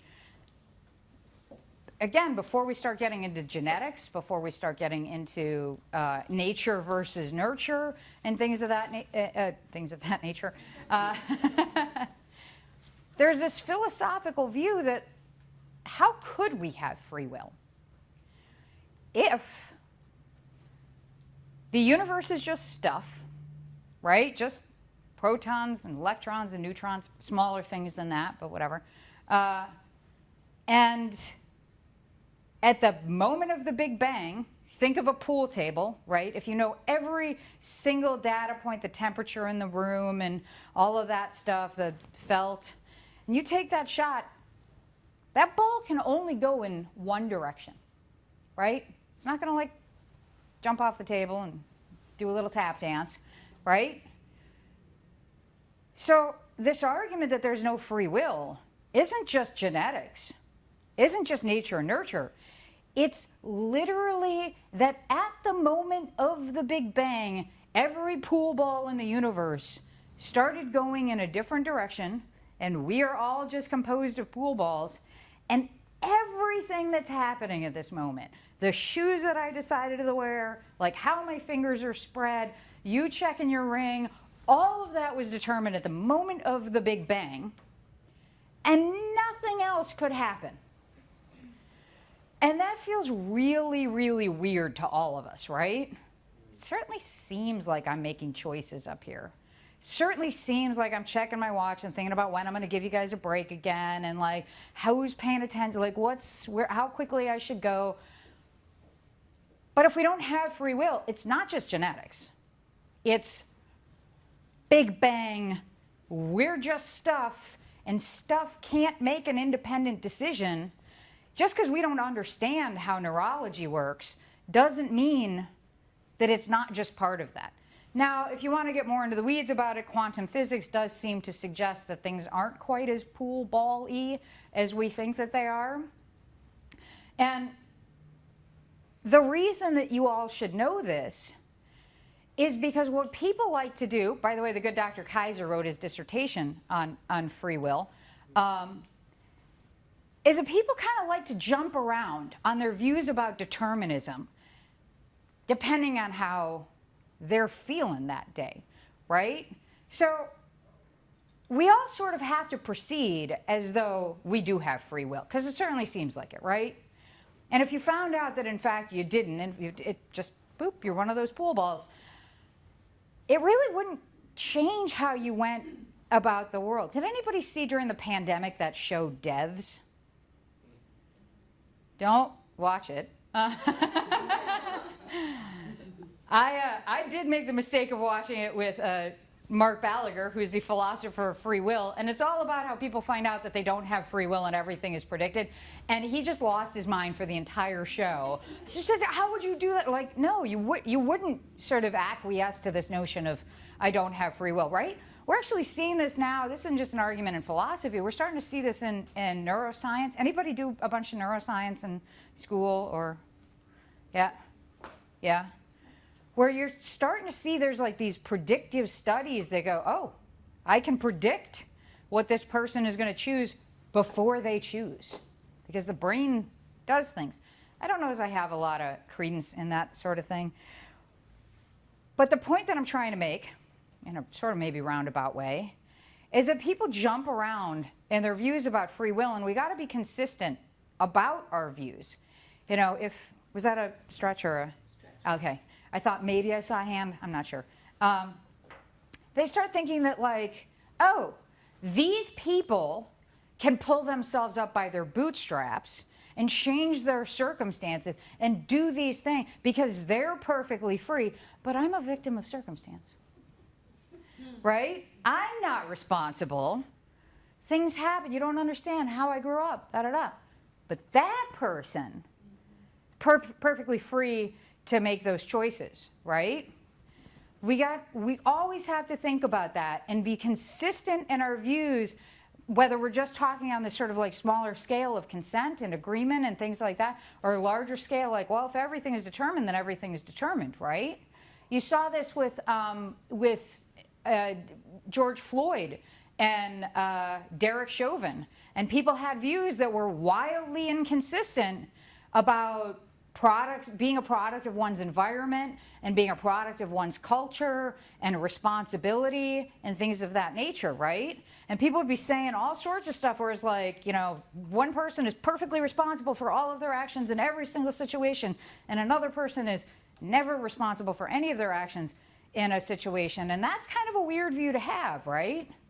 It's a weird view to have. So when we talk about our clients and we talk about those kind of things, we've got to always sort of like self-check ourselves about whether or not we're being consistent in our views about choice and freedom, yeah? So, goodness gracious. Epistemology.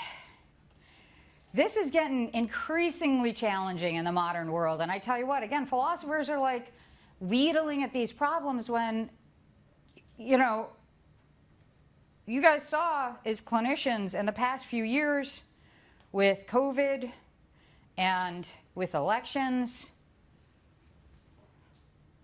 how are our worldviews trustworthy, right? How do you know what you know? How do you argue for these things? And you have to get back down to these like really basics when you argue for these programs, right? Sometimes we just get confused and go, well, I'm Anthony Fauci and I'm right. We have to get back to basics about why do you think you know what you think you know in the world? And get all the way down to the bottom and ask people, well, do you trust this? Do you trust that? How do you know? What is a subject matter expert in things? Yeah? Is that track? Yeah, I just want to say that we used to think we could trust the government until the slam storm on the White House. I'm like, when I watch that on TV, I'm like, wow, I cannot believe that people are actually storming our own people are storming our own government. That's things you hear about in other countries. Mm-hmm. We've seen some, what's the Chinese proverb? May you live in interesting times. Yeah. Ooh, we are living in interesting times. We were talking about that last night at dinner.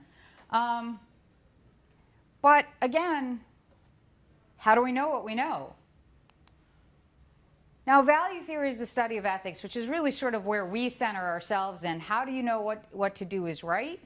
Right? But if you're thinking about ethics, one thing that I like to ask people, everybody wants to help the victims of a school shooting, right? Obviously, you guys have done that. How many people think about helping the shooter? Right?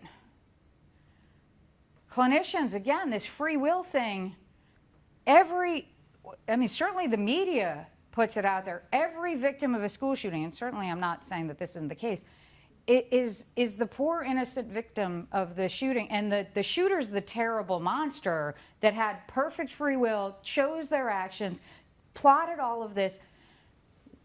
We working in this field ought to know that, like, wait a second, there's got to be a little bit more of an even ground. This person did not wake up this morning and go, it's a lovely day in Houston.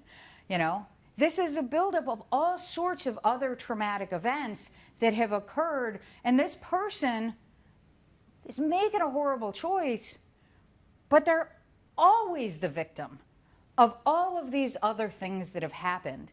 And that's a charged comment to make, and I know that you can't make it in the general public often, but when we're doing really good crisis response, we ought to be serving the shooter, if the shooter is still alive, the shooter's family, their friends. Really good comprehensive 365 crisis response is making sure that every single person, not that they're not held accountable, that's not what I'm saying, but that we treat everybody as a person. What you guys said you were here to do, you're here to treat everybody with compassion, right?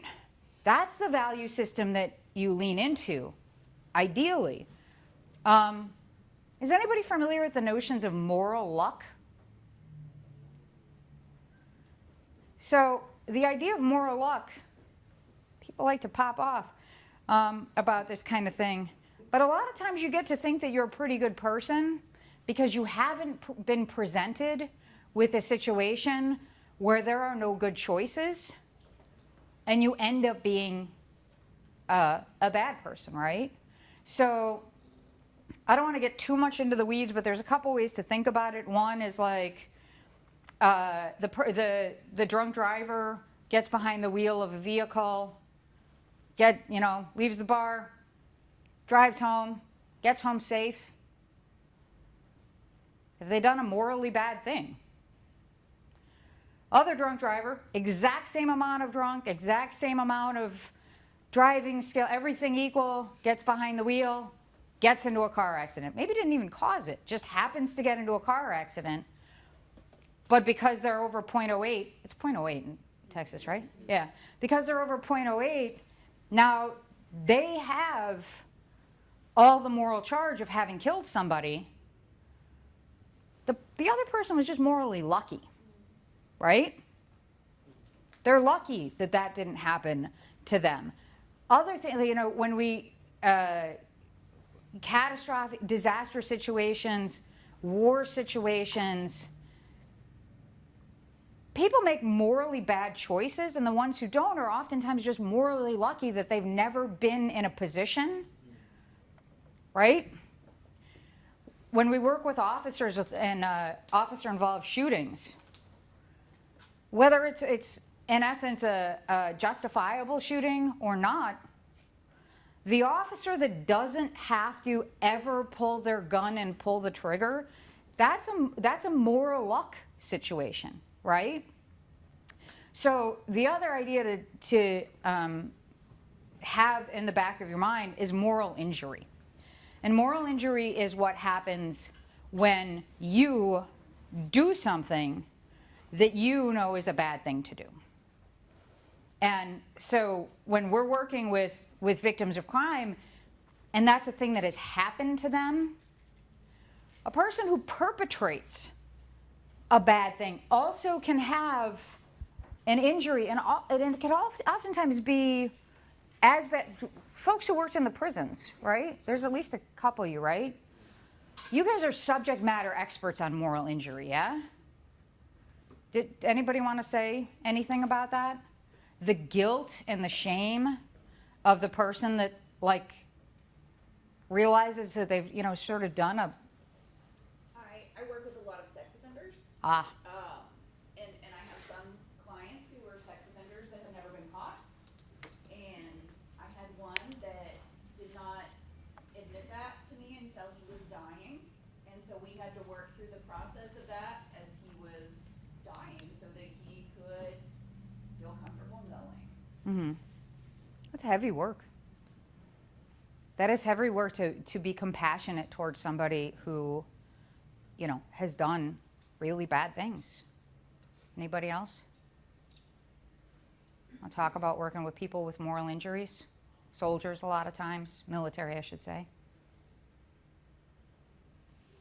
So oh yeah. Sorry. No, please. Well, when we go on 911 calls, we never know what the history of that client had, and most of the time they're out of prison or jail, and we help them with all of that too. Mm-hmm. In my clinic, I'll speak to mothers who have CPS cases on them, and oftentimes it wasn't intentional, but because of a relationship, they got reported, and now it is an issue of, well, I know people in my neighborhood behaving this way, but I got called on, and now I have a case. And so talking with people through that. It's always a thing to have in the back of our mind, the notion of moral luck and moral injury. Before I carry on, do you guys want to take a little break, a little 5-minute stretchy stretch thing? One more break before lunchy lunch. We are back to philosophy and ethics. So I was kind of eavesdropping on your conversation, and psychosis and whatnot. Y'all, every time you are dealing with somebody that is confused about the facts of the world, you are doing epistemology. You know, you are figuring out, like, how do you know what you know? How do we get you back to some kind of reality, right? Oh, I went back a few slides. This is where we were, right? Yeah, okay. So I've said quite a bit about ethics already. And then it all hangs together with logic. And all logic is you can't say P and not P at the same time. You can't say, oh, everybody's got free will. These people don't have free will. Or, you know, these people are victim circumstance. These people are perfectly responsible for their actions. That's not how logic works, right? You have to be consistent in your views and in the propositions you set forth and the axioms you set forth. Yeah? So that axiom is where you're just sort of putting down this foundation of this is my views in the world. So again, talking about logic, I was in Baltimore. Well, we were in Baltimore not 6 months ago. It's almost a year ago now, yeah? And one of the things that happened in Baltimore, I swear to you all, every time I go to Baltimore, man, it's just a microcosm of race relations and trauma and all of that in the country. Do you guys hear about the squeegee murder in Baltimore? So it's not uncommon for African-American youths in Baltimore to be squeegee workers. You know, it's like you come to a stoplight, they run out, expect a couple bucks. And it was like sort of normative for a really long time, and it's gotten a little bit more oppressive, but you know, kids got to make money. So a year ago, squeegee workers were doing what squeegee workers do, and this guy got out of his car and chased them with a baseball bat, and one of the kids shot this guy, and it was very divisive in the city of Baltimore about who was responsible in this situation. And it was like people were like, I'm the racist, sometimes based on their views. Like, it was not hard to pick out when people were getting real confused about their ethics based on who they were saying was clearly responsible for the situation originally. But like having conversations around stuff like that you get to see firsthand where people are not being very logical when they say proposition P, but also not proposition P, depending on the group that we're talking about, yeah? But being logical about how these things hold together, and like, again, you took classes in logic. I wish they weren't so awful. Because it's really a fascinating science, but what I will say for all y'all is here are two books that I strongly recommend. These are very easy reading. Did you end up with both of them? No, but I need to get both of them. Oh, okay. I thought I thought we were talking about this. No? Okay, never mind. I strongly recommend both of these. So these are actual books. Yeah, these are both actual books. I know I have a lot of jokey slides. These are actually both actual books on bullshit. Harry Frankfurt, he actually just died, I think in the past year. Very famous philosopher. He delivered a lecture about what he called bullshit. And it wasn't so much to do like really technical philosophy as it was to kind of throw it out to the philosophical audience. Like, here's this thing that I'm seeing in the world. We should maybe be working on it. And I think this speech was published in a journal, and then it got popular, and so it got a trade publication, and it ended up on the New York Times bestseller list. So it's really, honest to God, it's 90 pages and it's this big, so it takes you an hour to. Only $10. And they're only $10. And also, if you like Google Scholar, you can actually just get it without buying the book. But what he's talking about is how much bullshit is prevalent in our culture, and how people like go try to make an argument to you, and they're not setting forth an axiom. They're not using true, false propositions to come to a conclusion. They do this sort of like emotions, and I want you to feel a certain way about things, and I want you to believe that I'm a certain way about things, and it's this this very fancy dance where the truth doesn't necessarily come out. Any political speech that you listen to is almost completely bullshit. For my students, I actually take Trump's inauguration speech. And if you go line by line, he doesn't lie. There's not a single lie in his inauguration speech. Now, some people are like, wait, what? There's also not anything that's true. The entire speech is this non-falsifiable, I'm this way and you should feel this way. And it is Frankfurt's definition of bullshit. I love that I can say that so often and it's a technical philosophical term and I can get away with it. The other thing, once you start learning a little bit of logical fallacies, it's like you can't unsee them. So this is, it's a little cartoon book. These two, I think they're foxes or badger, I don't know what they are. They're sort of like going through and they're arguing with each other. And every page is a drawing of a logical fallacy. So, you know, the ad hominem attack is the one that we hear all the time. You can say something and somebody will be like, that's wrong because she's a jerk. That's not an argument for why somebody is wrong about something. Either so what they've said is true or false. Like their character is irrelevant. But again, I strongly recommend you kind of jump into these and check them out a little bit. They're a lot of fun. They're super short. They're really easy to read.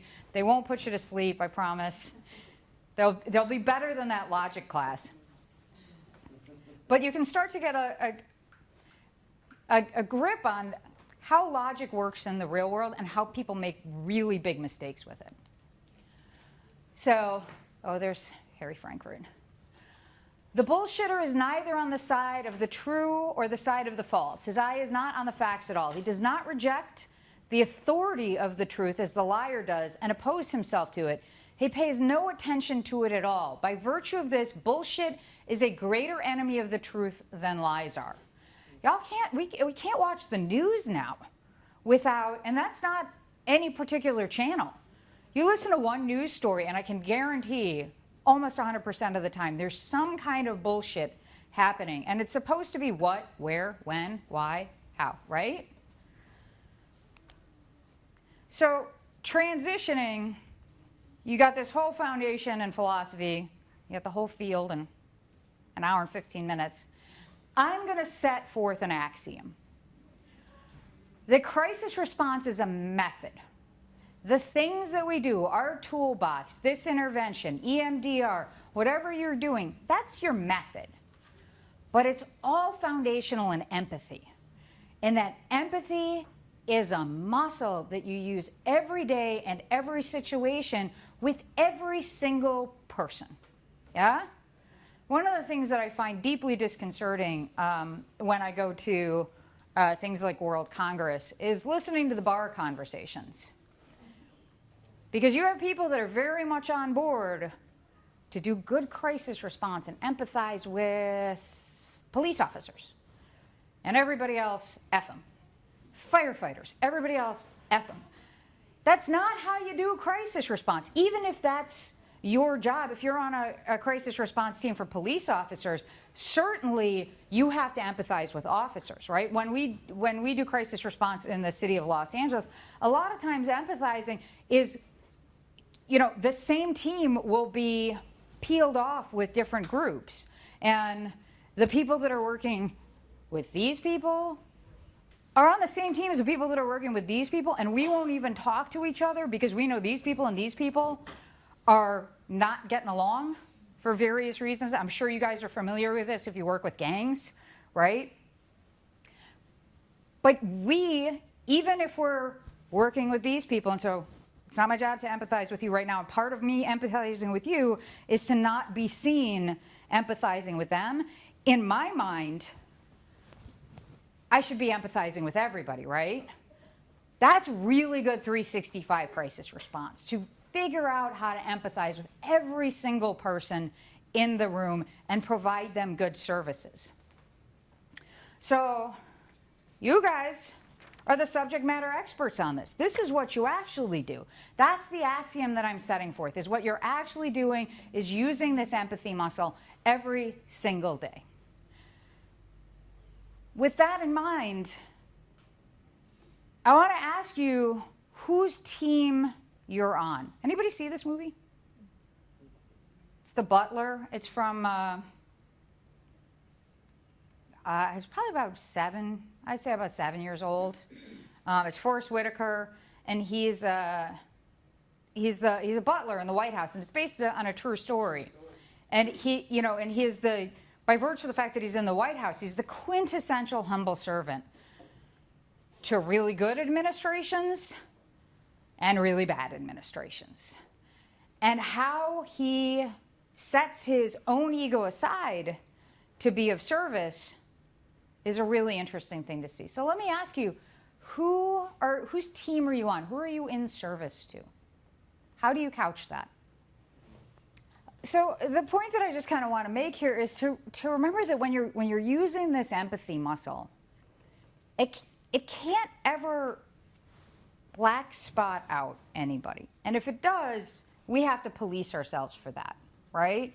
We always have to be policing ourselves for the people that if we're really using an empathy muscle and we're developing it, even if we're just serving X population, our empathy should be for everybody, right? Even if that's not necessarily the population that we're serving. And if we're finding ourselves being angry, frustrated, judging budget and finance or administration or the politicians or whatever, remember that the really work of that empathy muscle is to find a way to empathize with the people that you can't, right? This is another great book. It's Ancient Chinese Philosophy. Is anybody familiar with this? What's that? This is the I Ching. And it talks about crisis as this opportunity, danger and opportunity. Have you guys ever heard that? It's a little bit actually of a mistranslation, but for our purposes, it's good enough. Where, you know, every crisis, again, the translation, danger and opportunity. There is always opportunity in every crisis for growth and healing, right? Post-traumatic growth. Is everybody familiar with the Japanese art? Right? Filling cracks with gold to make the pottery more beautiful. That's what you guys do, right? That is what you do. You fill cracks with gold to make people more beautiful. And it's a really remarkable thing that we do, and we need to remember that and always be a humble servant to the people that we serve, but a humble servant in the world, yeah? But we're not always so great at that. And so I want to talk about two things now.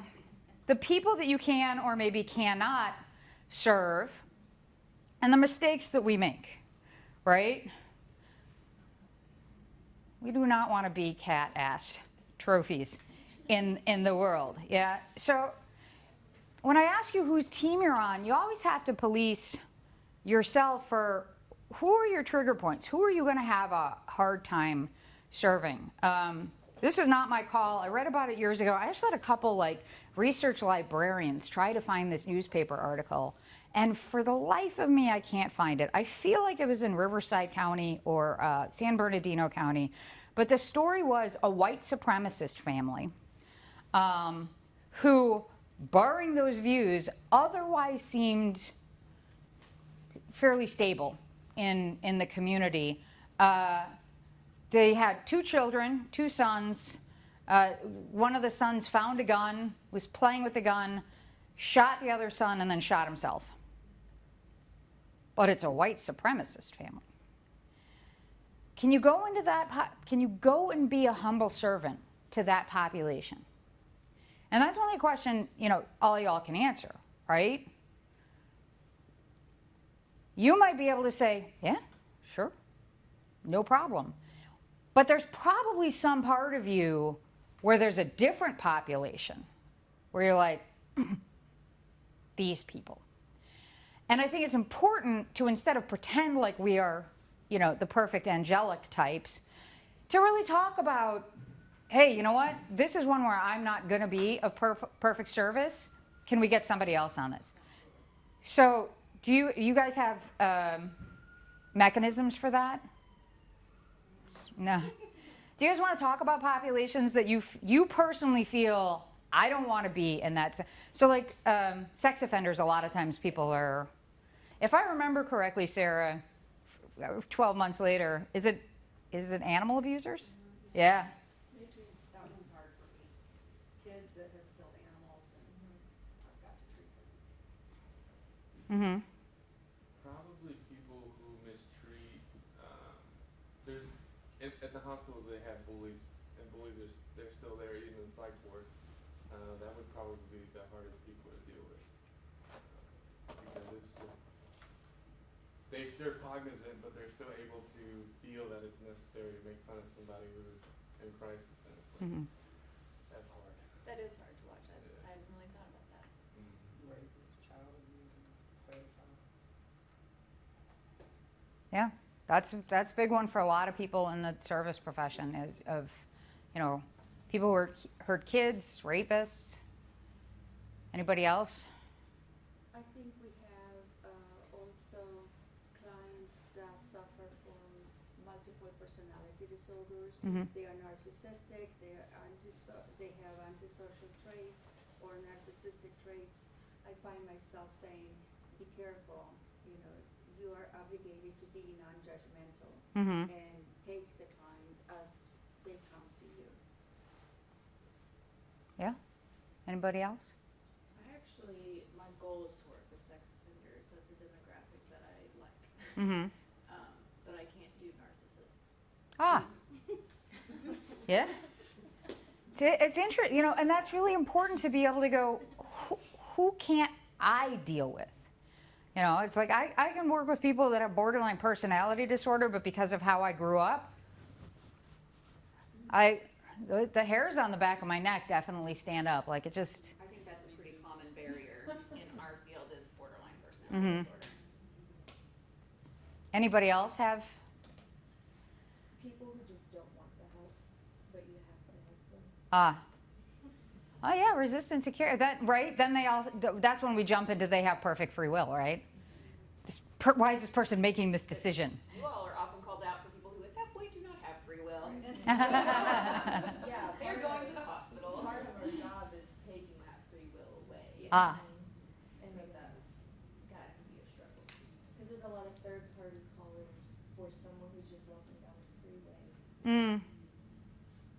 Or people who don't consent to our services, but they're gonna kill themselves if we leave. A danger to So- themselves. Yeah. I had a call in South Central.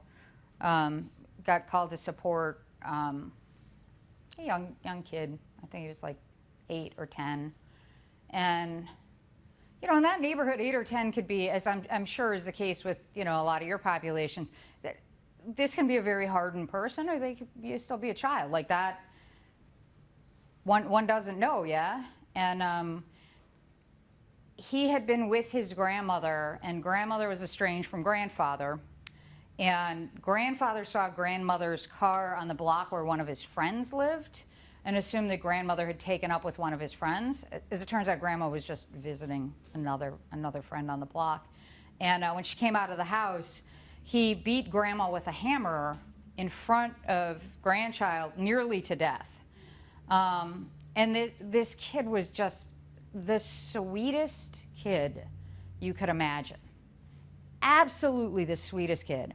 And my encounter with DCFS on that call was they were totally unsympathetic to the situation, because we had another grandma who didn't have legal custody, and so she could have taken him home in temporary custody, but the DCFS worker was being lacking any compassion. And it ended up working out. But talk about my lack of empathy for that DCFS worker. I was just like, look at this guy, right? And that was a blind spot for me. The other question is, one of the questions that was asked me is like, do you want to go talk to grandpa? Do you want to go work with grandpa? When you're working for several hours with like the sweetest kid in the whole wide world, who's only asking, is my grandma going to be okay? Is my grandma going to be okay? you want to go talk to grandpa now? Can you? I think in my experience, it's much easier to work with offenders if we don't know the victims. Yeah. Like, I work with lots of offenders, but I don't know their victims. Occasionally, when my client, because my clients often interact with one another, and I'll have a client that's both, I have one client that's an offender and another client that's a victim, it gets much more complicated. Mm-hmm. Yeah, definitely, right? And like, in an ideal world, that's exactly what I want. Have somebody else go work with grandpa. I'm working, but sometimes you're the one that's there, right? Or you talk to grandpa, there's zero remorse, Yeah, and you don't care to help him find it. right. Yeah, it's hard, right? We're all flawed and broken and weak human beings, and like, but to be able to ferret that out of ourselves and to recognize that our lack of empathy in this particular situation is not empirically right. It's just, I can't do this one, right? But still to always be policing ourselves for that.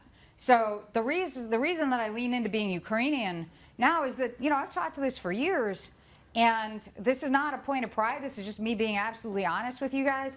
I have policed myself with dealing with all sorts of populations and showing that level of empathy. Ask me if I have empathy for Russians right now. It's real weird to think you have these little blind spots and all of a sudden it's a blind spot of 146 million people. And I am not proud of that, but I'm like, F them. And that's something that I am aware of, you know, and it's like I'm trying to work on that. But when you see your country invaded and all of that, it's hard, yeah? It's hard. And that's, you know, whether we're talking about gender or race or nationality, we always have to police ourselves. You know, working in Los Angeles, I'm sure you guys have had this experience where, you know, going into an all-black neighborhood as looking like this can actually be really useful, right? It can lower temperatures when you can be of service and be an ally. Other times somebody's like, they sent a white girl and we don't want to see this person. It's like, okay, not a problem. I will get you somebody else, right? But we have to be aware of when, and again, I don't know how empowered you guys are to be able to call somebody else out and go, somebody else needs to take this case, right? These folks either don't want me here or I can't work on this one, right? But we're all, again, flawed and broken and weak human beings, and we should learn from our mistakes. So remembering who we can and cannot work with and policing ourselves for that, but also how we present ourselves. What do you guys think of this photo? This is the mayor's crisis response team at a shelter during one of the fires. These are people displaced from their home, and they don't know if they have a home right now because of fires. What do we think of this photo? They should have read the room. They should be crossing it out. Hello. They should have taken the photo somewhere else. Right. Mm-hmm. It's sensitive of the situation, and I think there's a lot of that happens all the time in social media, on agencies' Facebook pages, Mm-hmm. You know, agencies' websites. That is one of the things that bothers me. Especially agencies that fundraise. Right. Ooh, yeah. You see lots of that. Mm-hmm. Something that we should be conscientious of, right? Like, and this is a much bigger problem in the fire service. You know, firefighters are. You guys work with firefighters much? You know, we're kind of a goofy group. Firefighters are trained to go to fires. They like going to fires. You know, they like putting a fire out. They forget that that's somebody's home and their possessions and all of that. And you always have these photos of firefighters after the fire, you know, standing on the front lawn, look what we did, and the family's right there like, what are you doing? What are you doing? Show some sensitivity around this, right? We've all made mistakes like this, but we don't want to be the cat ass trophy. We want to police ourselves for this kind of stuff. So what are some other things that you guys think? This is when people have lots of fun with this. What are some other things that you guys have seen where they might be minor, but maybe we should have known better? I'm not talking the big mistakes. I'm talking the, geez, maybe we shouldn't be taking photos. But how are we presenting ourselves? Do you guys have a uniform? You obviously. We were talking about the choice of green. No, it's good. It's good. I was actually at the Monterey Park shooting. I live right next door. My favorite bar is right there, so I was there when the shooter was at the second location, and then I got called to respond 8 hours later. And for those of you guys who don't know, the Monterey Park shooting was the beginning of last year, but it was on Lunar New Year. And we have a uniform, we come in, but they contacted a bunch of people because Monterey Park is almost all Asian, predominantly Chinese, but a fair section of Vietnamese, and then other, but predominantly Chinese. But it's Lunar New Year, and so they contacted various Asian community organizations who might be able to offer support. And one of the women who responded came in a bright red dress, because that's the color of celebration for Lunar New Year, right? Is the bright red Lunar New Year celebration dress appropriate anymore when a whole bunch of folks just got killed? No, right? We can't be aware of every single culture in our communities. We're gonna make mistakes, but we gotta be sharing this information, because if you didn't think of that maybe, you know, you're wearing red. So again, you guys are a lot like us, Houston.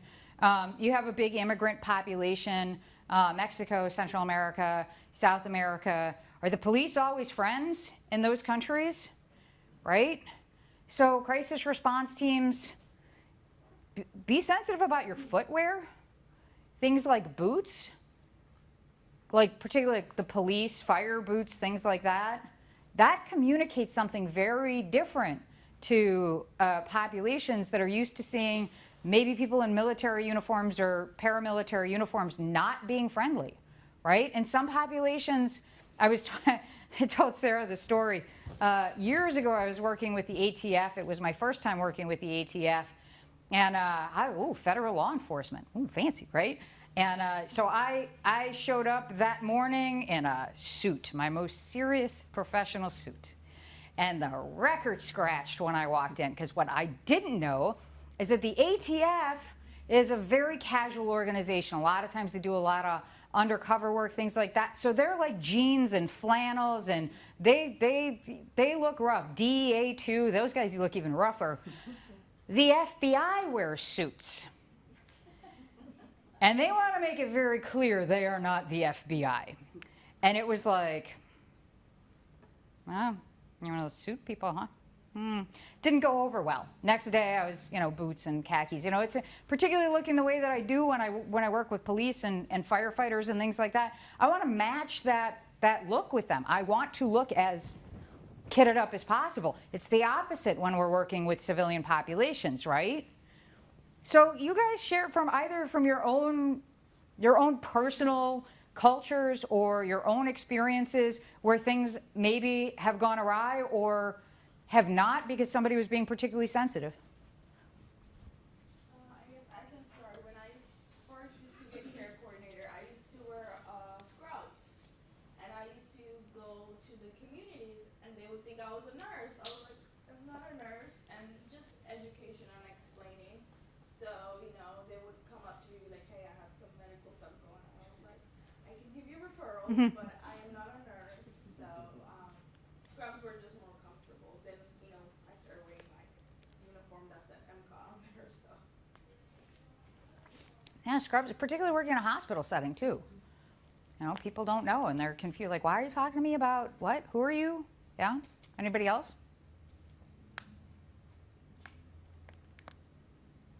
Nobody?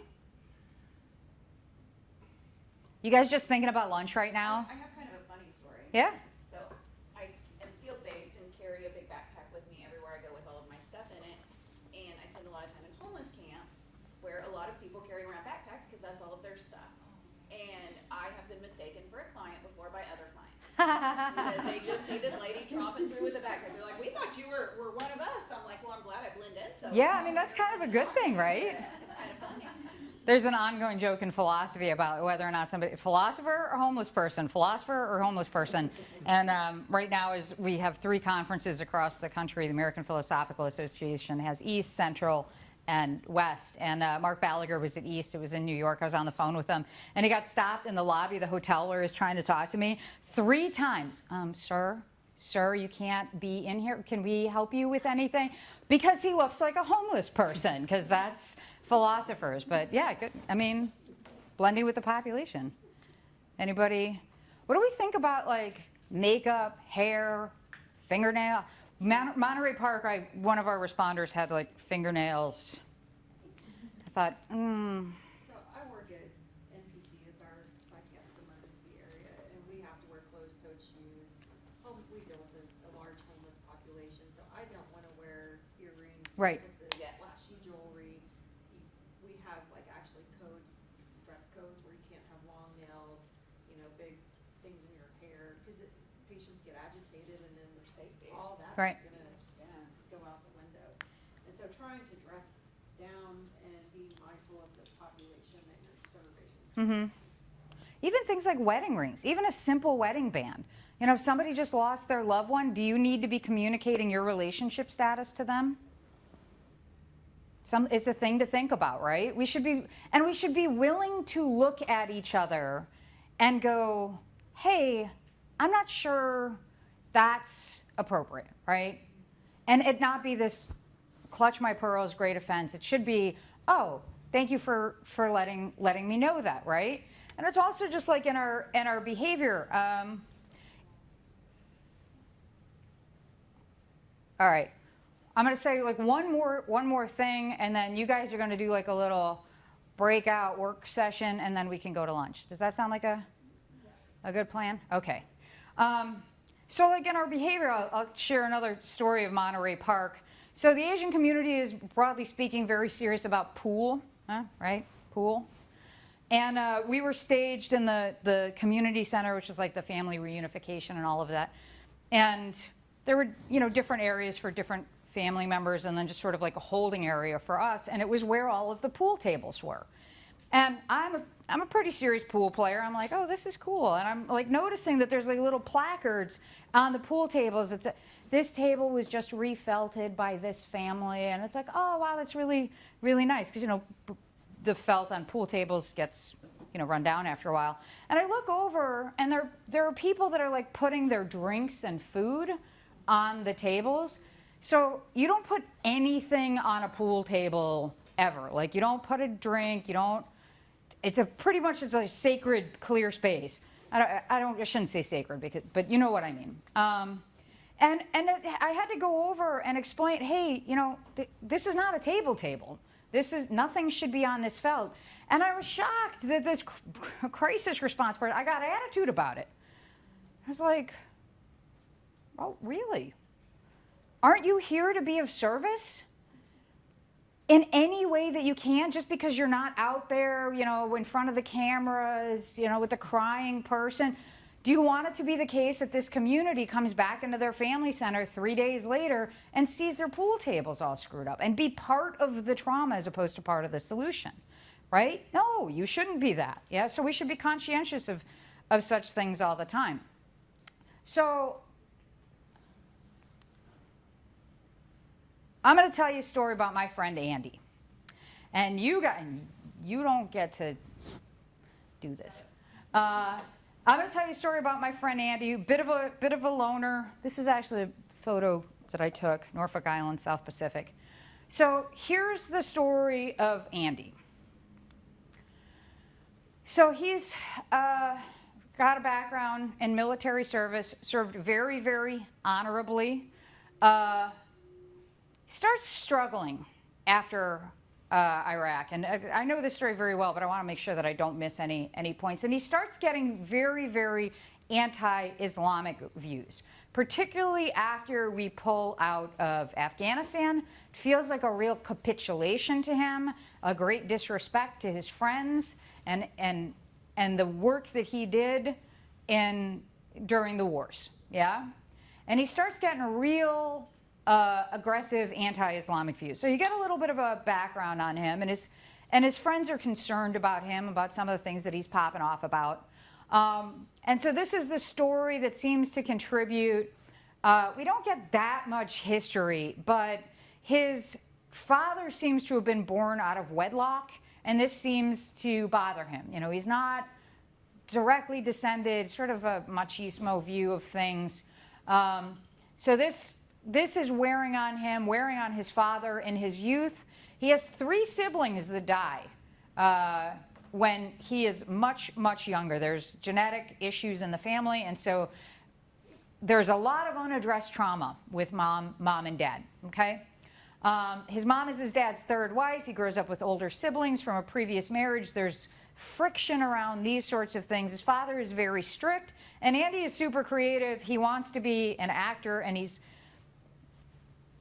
if you know actor types, this is a very difficult thing for him to grow up in, but he sort of like compresses down into what his dad wants him to be.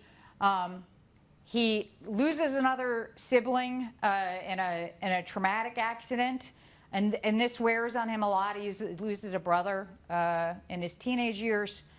And again, not good crisis response. So you guys are seeing how this starts piling up, right? This is not just, oh, we've had one traumatic incident. We're starting to see the background of complex PTSD, yeah? So he's really like, gets into the military, kind of finds his footing in the world and gets very pro-military, pro-America, rah, rah, rah. You guys know this person. That's who he is. His father dies unexpectedly. And despite the fact that they didn't have the greatest relationship, this is super traumatic for him, yeah? And again, not a lot of support, not, you know, muscle through kind of thing. So he kind of loses his way. He was actually doing some acting. He was pursuing his sort of more creative pursuits when his mother dies of breast cancer. Again, not a lot of support there, but the military does right by him. Yeah, he does well in the military. He's got purpose. He's got direction. He does get Purple Heart and is a pretty well decorated soldier. You know, serves honorably, as one might say. And after he gets discharged, he's kind of lost. And again, that capitulation. We shouldn't have left Afghanistan the way we did, and you know, there's this Muslim problem that he starts popping off about to his friends, family, and people start getting really, really concerned about him. So why don't you guys just talk amongst yourself, like, I don't know, 3 to a group or whatever, and discuss how you would want to proceed, particularly if you don't think that this is in your client population. This is like, discuss it however you see fit, but you know, you hear about this person from a friend of a friend, he's a neighbor. It's maybe not your job to intervene, but what would you do? Discuss amongst yourselves. Take 5 minutes. Right. Yeah. Anybody else want to throw anything out? You guys are like, stop talking. She's going to let us out for lunch. So did anybody get the sense that, like, geez, all of this, like, anti-Muslim rhetoric, like, it's too much for me. I don't want to deal with this person. Like, sometimes I have crisis response people that are like, that's not my job. I'm like, okay. And it's okay to police yourself for certain populations that you can't, you know, you can't be of service to. But, you know, or, you know, I tried to set it up like, well, maybe this isn't in your service population. Do you still feel you ought to be empathizing with Andy, right? It starts to make sense when you hear this whole backstory, why this person is as troubled as he is now, right? And you guys all think, we got to get in there and help this person, right?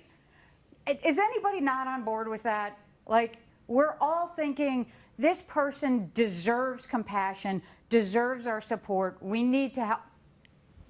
I'm gonna be okay. Maybe I just may be lacking something somewhere. When you talk about the 360 empathy, I don't necessarily, and it has nothing to do with this case, I don't necessarily agree with that for everyone. That would imply that everyone is innately good, and to be honest, I don't believe that everyone is innately good. Actually, I mean, when you're dealing with someone who's antisocial, who's a psychopath, who's manipulative, who's dishonest, who, you know, they're just not a good person. That person's going to take you for a ride, and I don't necessarily think that everybody has had trauma. Everyone has had something in their life that they can blame on something. And I think it gets to a point where that resiliency that people used to have or should have is no longer there, but now people make excuses for them, for their behaviors. And if people can do it whatever they want and blame it on something, that's just going to be utter chaos. So I don't necessarily agree with a 360 empathy. I don't. So a lot of this ties into what we were talking about before about free will and things of that, and like having like sort of the fundamental axiom that we're coming off of this perfect empathy muscle. And that doesn't mean you have to be perfect. It means that we're trying to work this muscle every single day. And when it comes to the populations you're talking about, you know, it's one of those, which mistake would you rather make? You know, would you rather underserve somebody who you kind of feel like they're not a good person, have given up on them, whatever, like, and that you could have helped that person? Or would you rather overserve somebody? Even giving up on someone, I just don't think everybody's innately good. I don't. I think some people are manipulative, they have personality disorders, and they are out there to harm people. Whether it's learned or whether it's their amygdala's too small, it doesn't really matter, but you know, they're out there to harm people. And I don't think that, and those people will always use some type of excuse to do bad behaviors. But everybody can blame something on a behavior, but everybody do not do that. And I just don't think everyone can be empathized with and helped. I mean, that's two different things. Let's be clear, that's two very different things. And you'll hear somebody, well, I would have stabbed him in the throat if they wouldn't have yelled so high, so loud. Like something's lacking in some people. Right. That just is. And you can put 3 million things on the board of, you know, this person needs help, they had such a bad, you know, they got bit by their dog when they were 3. Oh, they had such a hard life. I don't buy that. I think what Keisha's saying is sometimes people are so damaged that they can't be helped. And the empathy that you're going to dole out for that patient population is going to be based on the person. And we're all individual and unique people. But sometimes to protect ourselves, we can't be so empathetic to someone that you're talking, you know. Yeah. And we've all encountered those patients. I've had a patient that murdered his brother, came in on the back dock with police. He's schizophrenic. I mean, that's a tough situation. I've had a mom who murdered her baby. You know, these are really hard situations, and they have mental health issues that could be clouding their judgment, or they could have a personality issue and they knew what they were doing.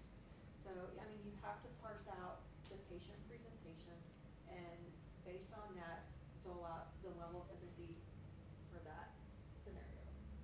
Absolutely. And like, to be clear, you know, empathy is like being able to understand where somebody else is coming from and being able to genuinely help them in the way that they can be helped. And so empathy, you know, we were talking about, you know, resistant populations. Empathy isn't, you know, serving cookies and milk to somebody who's like, go F yourself. You know, empathy is going, go F myself, okay. You know, It can be that. It doesn't necessarily circle around the goodness of a person, but we can continue this conversation. I could talk about this all day, but I do want to let you guys out for lunch, and I do want to. Really quickly. Yeah. I could be completely off base. I think to me, having empathy for Andy in this situation, just having enough empathy for him to keep him from shooting up a mosque. It's protecting other people from what Andy might do. You stepped on my line. Sorry. And that's the point. That's why we care for who said it, somebody over here, I think it was you actually, the person that is most in need. Here's the thing. You guys talked about caring about this person and showing him the proper amount of empathy, the proper amount, underscore proper amount. What that means is, variable. But maybe I wasn't being as fair as I should be. Does this story sound familiar to anybody? Sure. Oh, actually? No, not actually, not like that. No. Okay. Because this is an actual person, and what you just said is actually correct. Does he look familiar now? This is Adolf Hitler. This is Adolf Hitler. And so this is the point that what was that? Oh, yeah, it came in later. That's true. I could alter that slide with just a little. Look, y'all, this is the thing, and this is my point, and this is why we don't need to necessarily focus on the goodness of a person. To show compassion towards somebody like this isn't necessarily about being of service to this person. It's showing enough compassion and enough empathy to get your arms around him so he doesn't kill millions of people. And I can guarantee that this person is in the world right now. And so if we're only compassionate towards the good people, we're only compassionate to the deserving people, we're only compassionate to the victims, we're missing the opportunity, because crisis response doesn't just save people, it can save the world. We will see how it goes. So I mentioned that I did theater. Anybody do any kind of performing? Any theater people, stand-up, sketch comedy, nothing? Okay, so when you do theater, it doesn't matter in film and television, but in theater, if you miss a line, you can't just be like, hey, cut, I'm gonna go back. Like, that doesn't work, right? It's called going up on a line. You just miss your line. And sometimes in the moment when you miss that line, you're just like, that wasn't important, I'm just gonna keep going, da da da da. And it's fine until you get to the scene like 3 scenes later where you're like, they needed to know that. And oopsie daisy, how do we work it in now? So I went up on a line in this whole presentation. One of the things that I wanted to talk about, I'm going to go back just a little bit to, remember we were talking about being a humble servant and all of that. And I brought up the I Ching, and then I said something about danger and opportunity. And I forgot one of the key pieces of this. So the I Ching talks about the superior man. Now this is over 2,000 years old, so it's the superior man, but gender neutral at this point. And it talks about being the superior person in all situations by detaching yourself from outcomes, and just always walking this sort of sacred and right path. And one of the things that I've been talking to people about in crisis response is the idea of professional detachment. So tell me, from your clinical training and all of that, what does professional detachment mean? Boundaries. More specifically. Not becoming attached to the situation. Yeah, objective. I'm sorry, remain objective. Okay. Objective, not becoming attached to the situation. Anybody else want to say anything about that? Don't bring it home. Yeah. Don't bring it home. Don't bring it home. Yeah, so if you have a population that you're serving, a lot of professional detachment focuses on you detaching from that population, from what's going on with them, not becoming attached to the outcome of the situation, not bringing it home, one of the things that I will suggest to you is that one of the reasons that we get burnout, one of the reasons that we get exhausted, one of the reasons that we get judgy with that population and all of the other things that can be problematic isn't because we're not detached enough from them. It's we're not detached enough from us. And so that is my argument, and something for you to think about is when you go into crisis response, and the conversation at the end that sort of reminded me, I'm like, oh, right, I didn't mention this.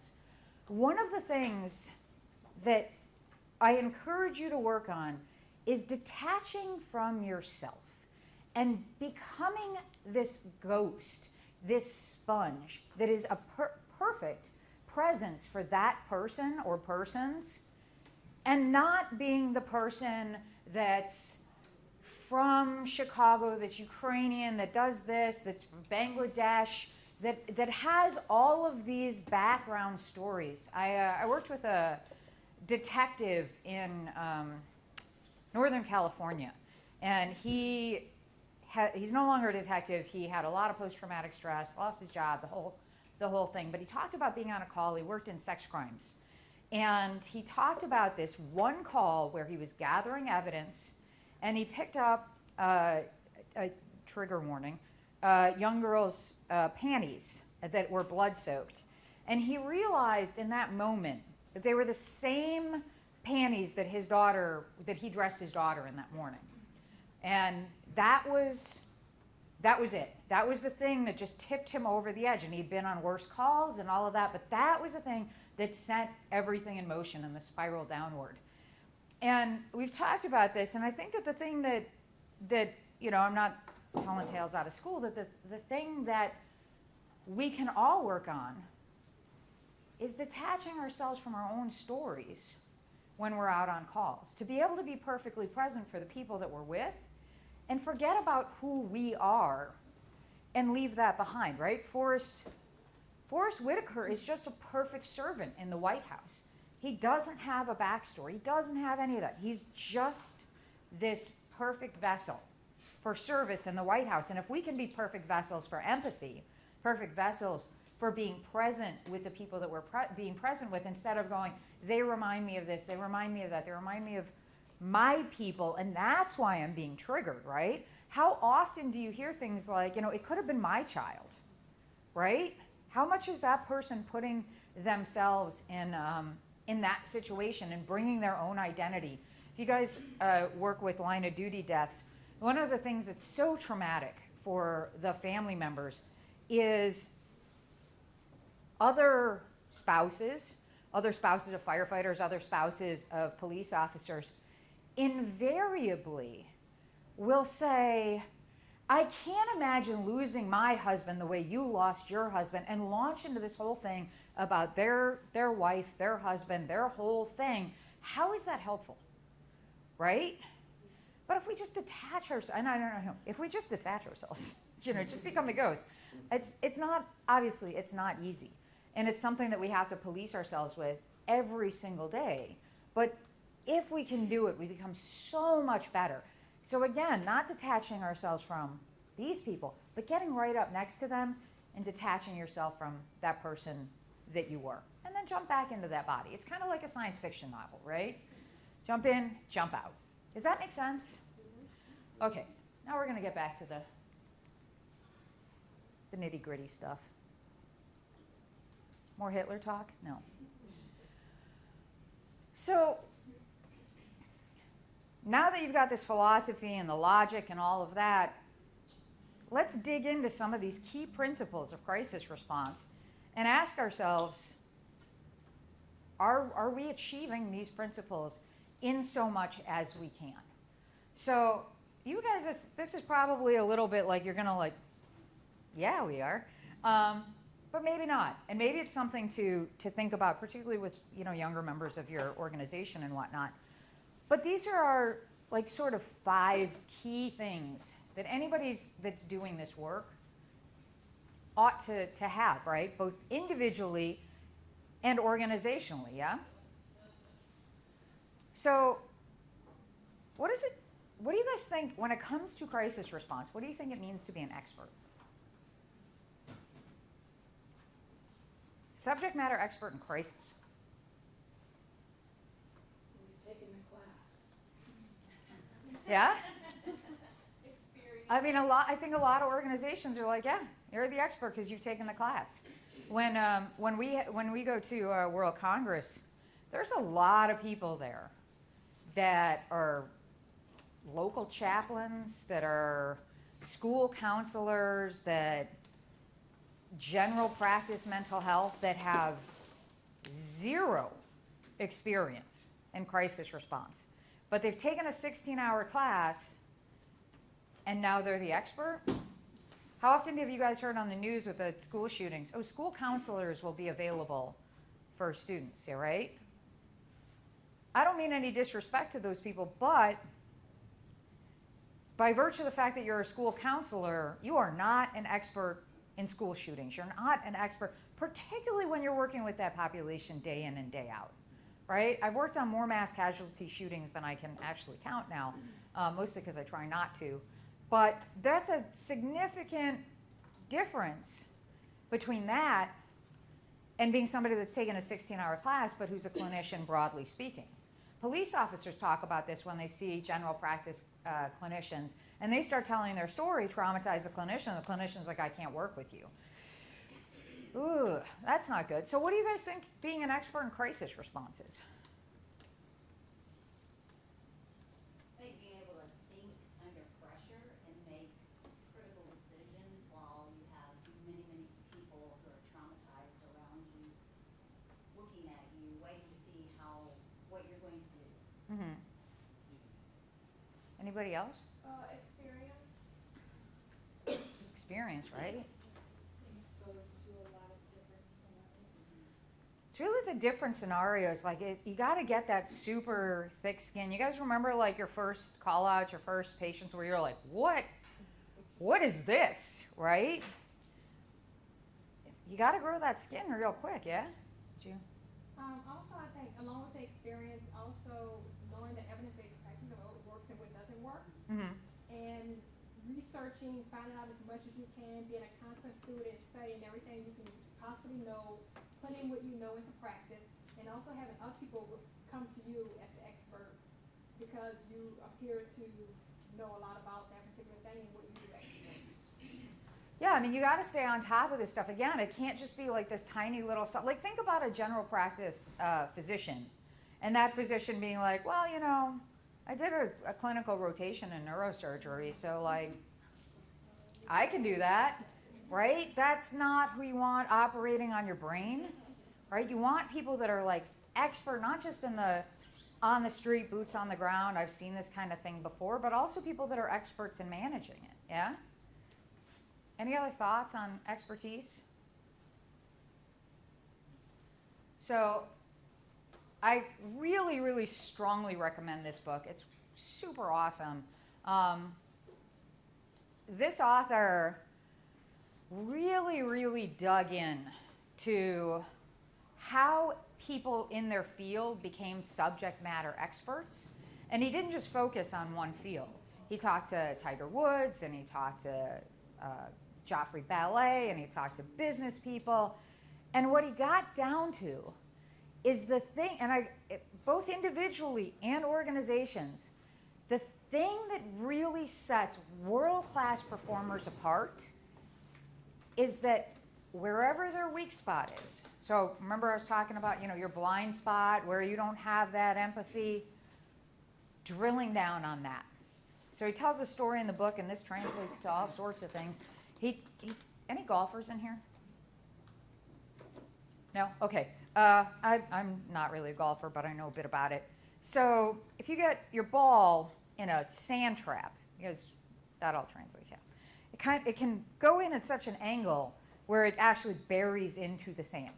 It's quite difficult to get it out, and you can, you know, take a lot of shots getting that out. And Tiger Woods would go and he'd take a golf ball and he'd step it into the sand and chip his way out over and over and over and over again. Now, Tiger Woods does not land in sand traps very often. But he wanted to make absolutely certain that when he did, he could get out, right? So a lot of people in whatever they do, whether it's crisis response or mechanics or nail polish, doesn't matter. There's that thing that they're like, I'm kind of weak in this area. I don't like doing that so much. And what do? You pull away from it, right? You avoid it. You really want to be an expert in your field. You really want to be exceptional. Zero in on that every possible way you can to get that proficiency up. That's what world-class performers do. Does that track for you guys?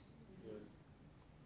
And we all have this in crisis response, right? We all go, I don't want to go on that call. And look, there's a fine line to walk here, where that might be your blind spot right now, and you're not going to do a good job being of service to that person or population. But you don't want that to crystallize. You don't want that to become this soft spot where you can never do that. You want to try to break through those weak parts if you really want to be a subject matter expert, yeah? So you guys have a lot of overlap.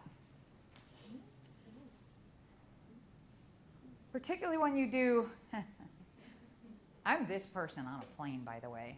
Are you guys this person on a plane? I'm like, oh, what are you working on?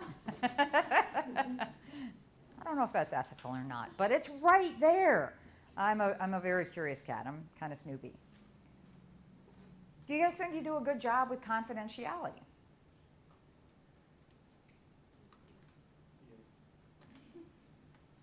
Everybody just said, yeah. I think everyone will say yes, but we could all always do better. Yeah. So speaking of confidentiality, do you mind if I share about your story from last night in Georgia? Sure. I'm going to ask in front of everybody. Live the creed, y'all. Live the creed.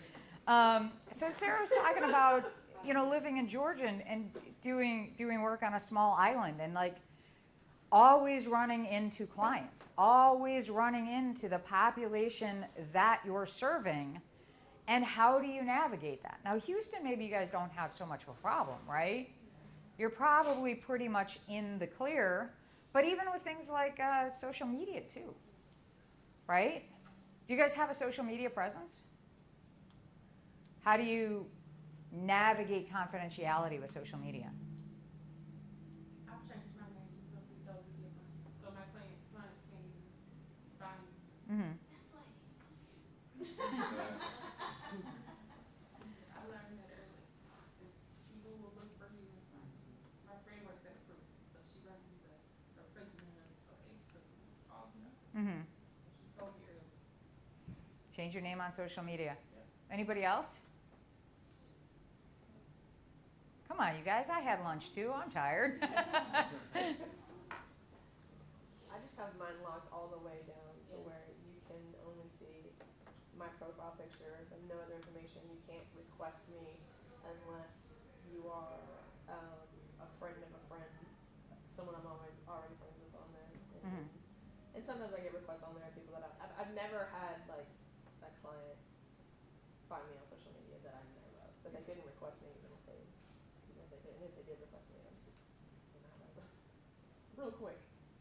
As far as like in conversations with colleagues and other organizations, like promoting the work that you do so the community knows that you do it, and yet not saying anything that is inappropriate or oversharing, that's a hard line for organizations, particularly if you're not as multidimensional.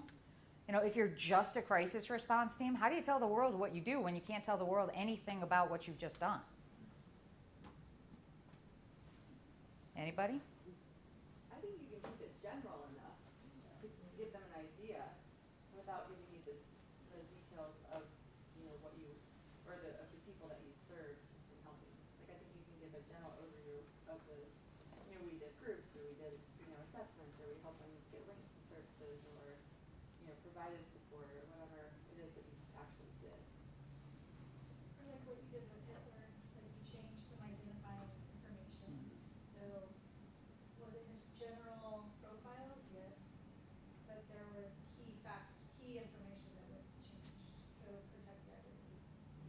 Yeah, in case it wasn't obvious, all of that was super modernized, but true story, all of it.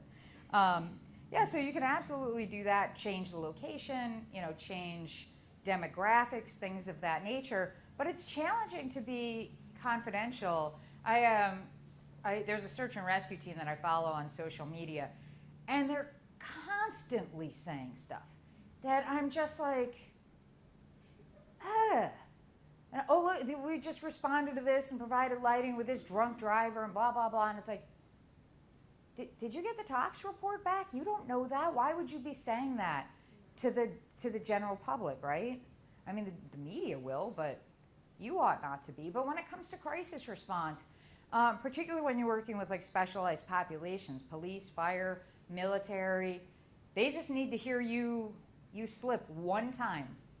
Right, one time, and even if it's in an informal setting, and you're working with a police officer, and they say something, and then you happen to say, oh, some of the cops were having a hard time on this call, and that's a real violation of trust, and I can't just overemphasize that with your own teams, with your own internal team, because you guys have an internal support team, right?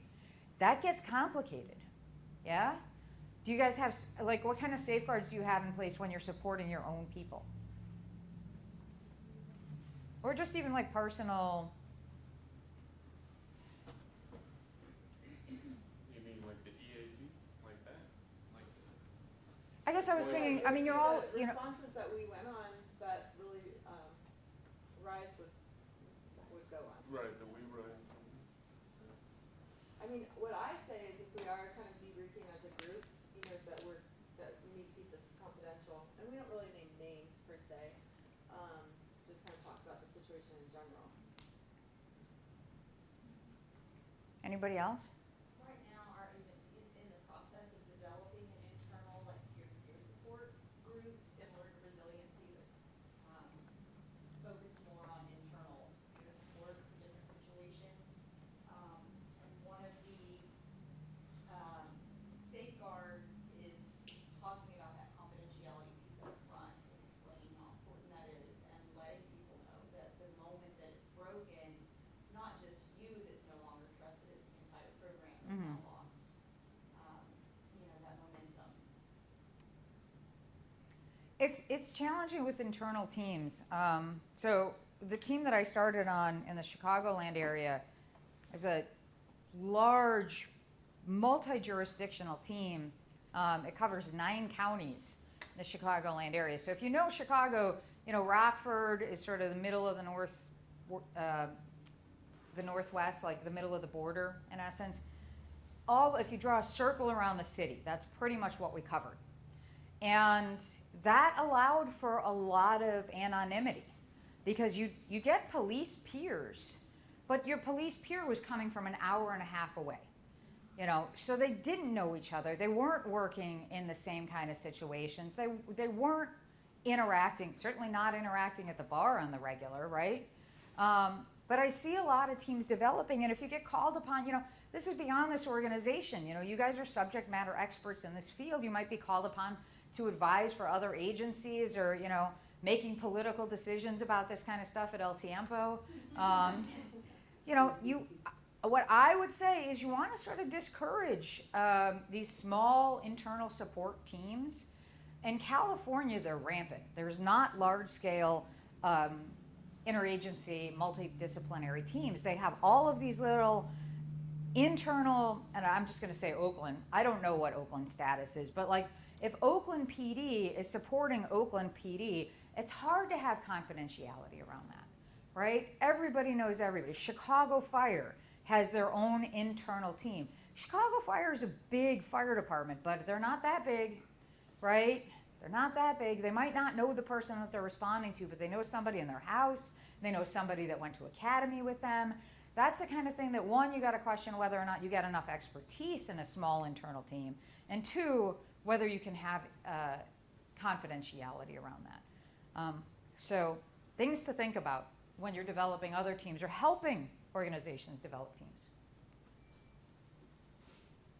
So we've talked a lot about impartiality, but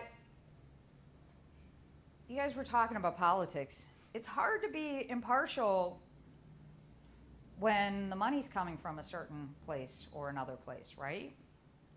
So with the mayor's crisis response team in the city of Los Angeles, they're very much aligned with the mayor. And, well, they were. We have a new mayor, so we'll see what she does in regards to the team. But they were very aligned with the mayor, and they were very pro-police. Now, I'm not looking to make a statement on that, but if you're responding to a population who has a loved one that was just killed with the police, that doesn't have positive experiences with the police, ought you to be pro-police? Like, that seems like you should be completely impartial, right? You're not anti-police, but you're not pro-police, you're just neutral.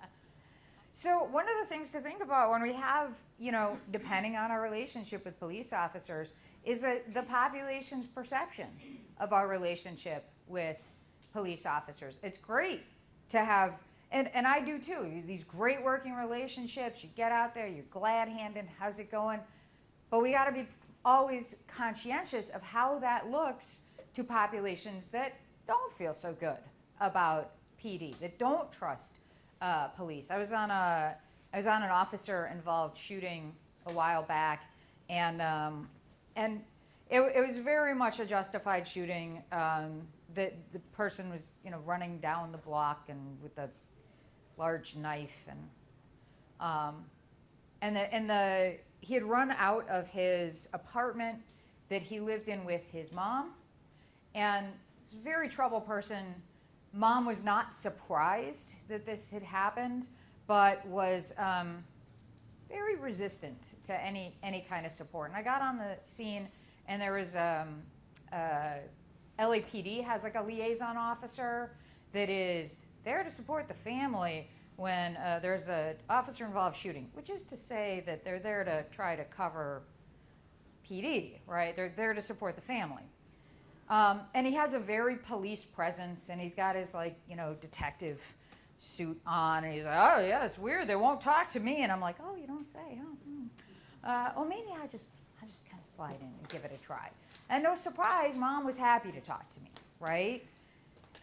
Sometimes we work with people that start to adopt that, like, I'm in the field and I'm this way, and that can be very scary for populations that we deal with. And we have to be conscientious of always being impartial, always being neutral. And if you're working with law enforcement closely, particularly if there's just a few people that you're working with closely, to have that conversation with them so they're not out on the street being like, why are you turning your back on me now? Like, to have this very clear conversation and say, hey, I know we're on the same team. I realize you support me. I really appreciate that. I'm here to make your job easier. There are going to be times when we are public facing, and I'm going to be very estranged from you to make your job easier.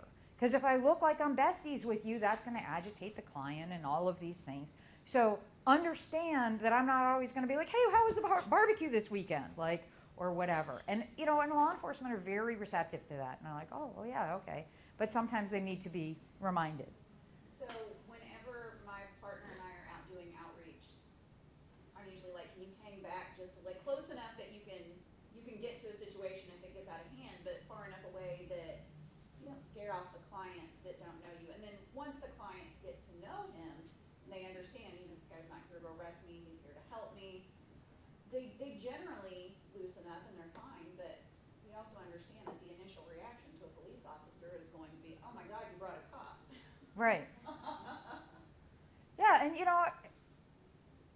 look, if I don't know a police officer and that, and they come up on me, I get a little law enforcement can be very intimidating to people. We need to remember that just because we get comfortable with them doesn't mean that the population is comfortable with them. I am sort of thinking, I'll tell you guys one story about impartiality, and then we'll take a break. Because nobody wants to sit around too long after lunch, right? So stepping away from the law enforcement impartiality, but just again remind ourselves that we're supposed to be of service to every single person that's affected by trauma. I went on a call once, and it was a 16-year-old suicide up in the valley, and she hung herself in sort of like a like modified garage attached sort of bedroomy type thing. But the house was like, so LA is divided by a major mountain range. You guys have heard of the Hollywood Hills. The other side is also hills. So houses are sort of like built into the hill. And it was Dad's house. Dad and Mom were no longer married. Mom was remarried with young sons. And they weren't totally estranged, but they were not besties either. And clearly this situation was very charged. So Dad and Mom were separated, and Dad had a woman with him who was unclear the nature of the relationship, but she was clearly being very supportive of Dad, and at one point she identified as a neighbor, but there was some suggestion that like this was his partner or something. It wasn't clear. Doesn't matter. She's supporting Dad, right? So Dad's upstairs in the house. Other half of the team is with Mom and her husband and the two sons out in front. And we're limiting our interaction so those two parties don't see us coming together. And the woman that was with Dad went to take the dog out and let the dog out, go for a little walk with the dog, and I'm sitting with Dad, and after a while I'm like, this is Dad's support network. Where'd this lady go? And I go out, and the people who were with Mom are no longer on the team. I said, hey, did you happen to see where this lady went, where this dog went? And she said, well, Mom didn't want her here, so we told her that she didn't need to be here and she needed to go home.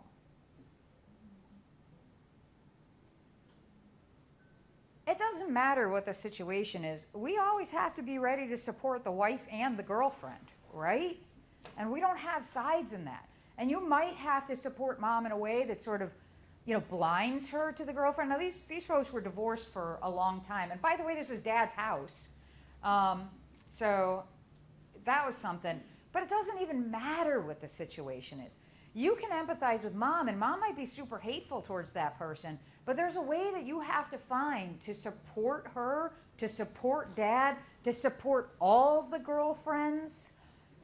That was my dad. Y'all, my dad died suddenly and unexpectedly, and I got stuck in the position of, how do I juggle the girlfriends who didn't know about each other, right?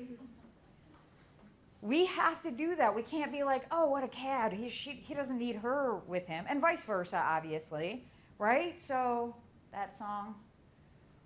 We got to be willing to support anybody on the scene who's affected and traumatized, even if we think this relationship is, we might judge it harshly.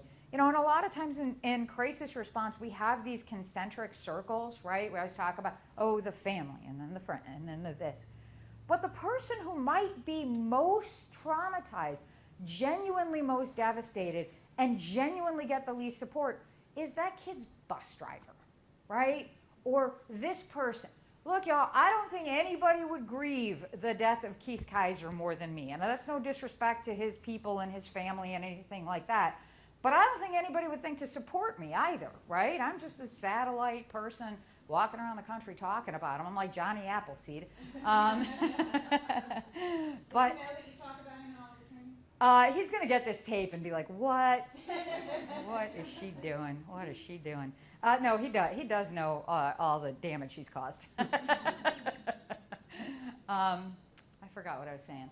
Right, but we have to, because we are the professionals in crisis response, it's so quick to go to the spouse and the kids and the family and that. But it's for us, because that's what the community does. Oh, the poor parents. It's for us to look up and go, hey, is anybody taking care of the housekeeping staff at Mandalay Bay who are cleaning this room every day and maybe have a tremendous amount of guilt around this? Is anybody taking care of the casino staff that might have agitated this person and now has guilt around it? Or this, if you guys don't know, I'm talking about the Las Vegas shooting.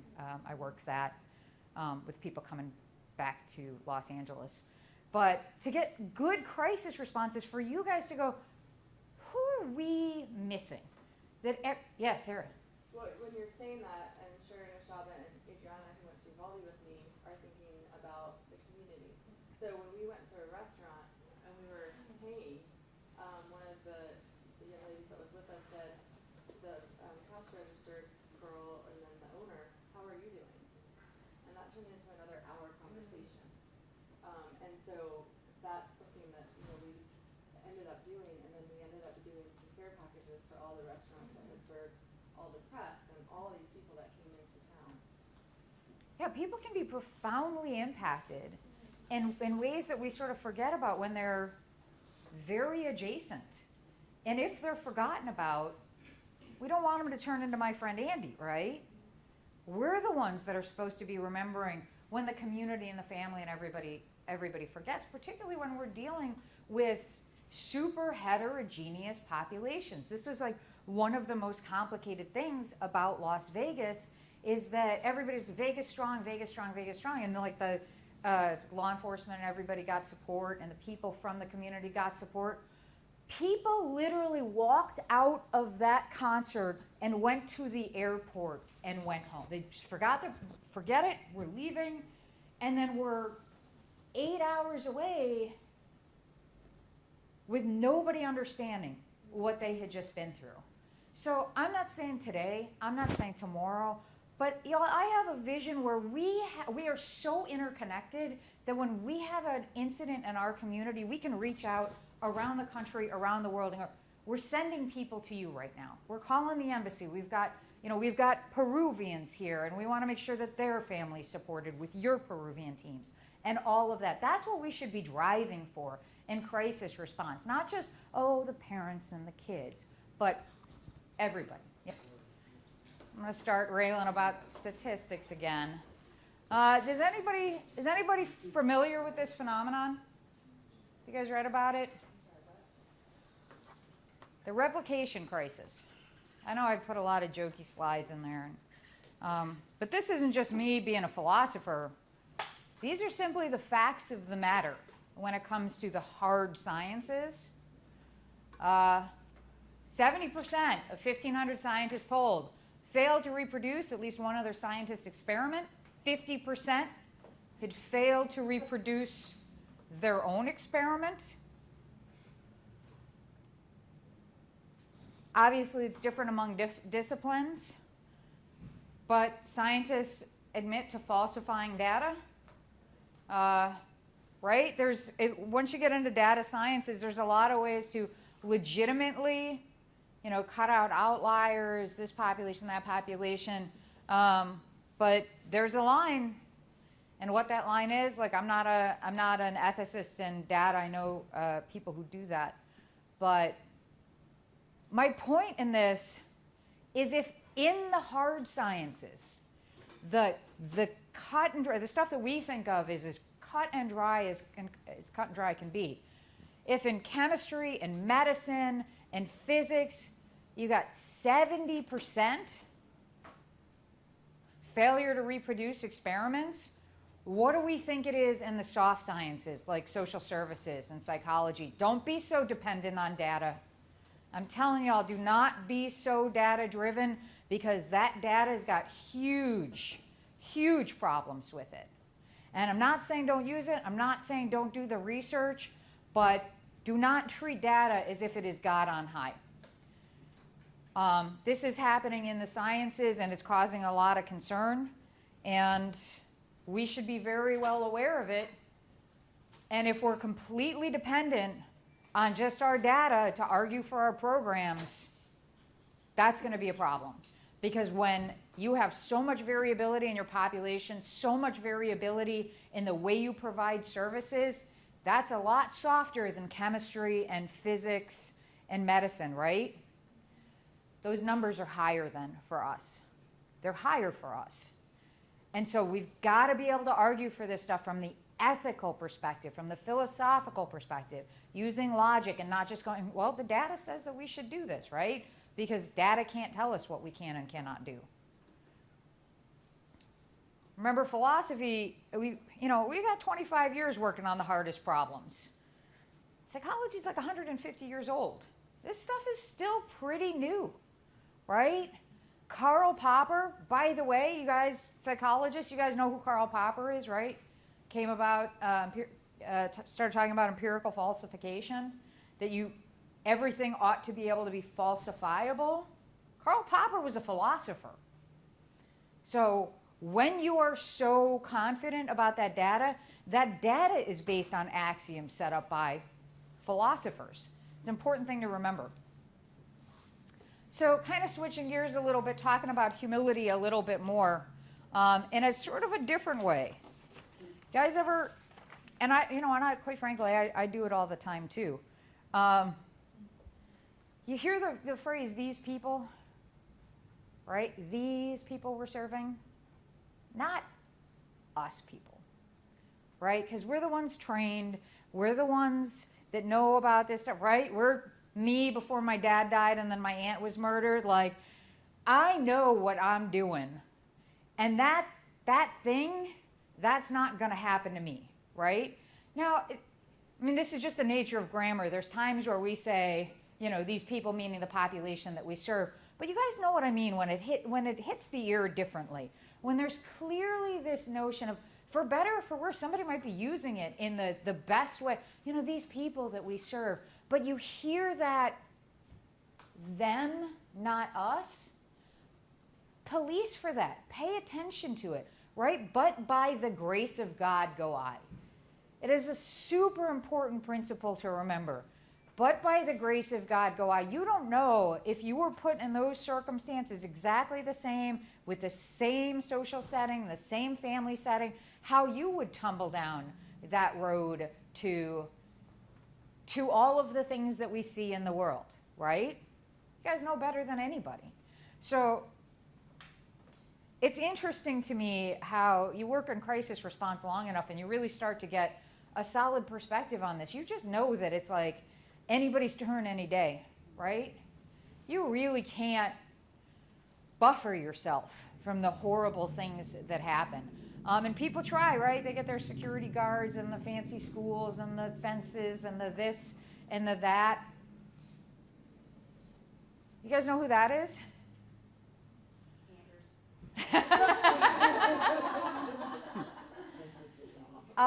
He's a Dutch billionaire. You can read the slide. Largest landowner in the UK. That's crazy. Dutch billionaire, started a company, made a ton of money, super, super successful. Talk about somebody who has plenty. People at this level are always planning for kidnappings, right? They have tons of security, tons of protection. And, I actually thought I had another slide there. Sorry. He lost 3 of his 4 children in the Sri Lankan bombings. 3 of his 4 children in that terrorist attack. If it can happen to this guy, what hope do we have, right? Like, we have to remember that the populations that we're serving, if that happened to us, we might be there too, right? And people sometimes come into this profession with this, like, as long as I'm, and they might not be doing it consciously, but there's a certain amount of subconscious, like, I'm the person that helps the people. I'm not the person where things happen to me. And somehow by virtue of the fact that I'm the one helping, I've somehow created some cosmic protection from things happening to me. No, right? I had 10 years in crisis response before I had a murder-suicide in my very stable family. So what does he have that most folks don't have?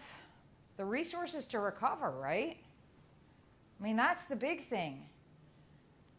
Losing 3 kids when you're a billionaire and losing 3 kids when you're at poverty level, I'm not sure there's any difference in the grief and the loss and all of that. The difference is he can take all the time off he needs, right? He's got all the cushion to recover. I worked 2 20-year-old deaths in a row, like right back to back. And one was a shooting in a driveway in South Central. And you all know that agonized scream that only moms have when they lose their child, that just absolute guttural, grief-stricken screaming. This woman was in the driveway, and it, you know, as you can imagine how this scene was. And, you know, it's, the family was in poverty, yeah? And it's like 12 hours later, I go to West LA for the same guttural screaming. And the kid was about to start law school, and as a Persian family, and everything is gilded, literally everything. And the screaming isn't any different, right? The grief isn't any different. It's exactly the same, but the difference is the ability to recover with the resources that you guys provide, right? And so having that humility to remember that, but by the grace of God go I could be that person on the other side of the call tomorrow, right?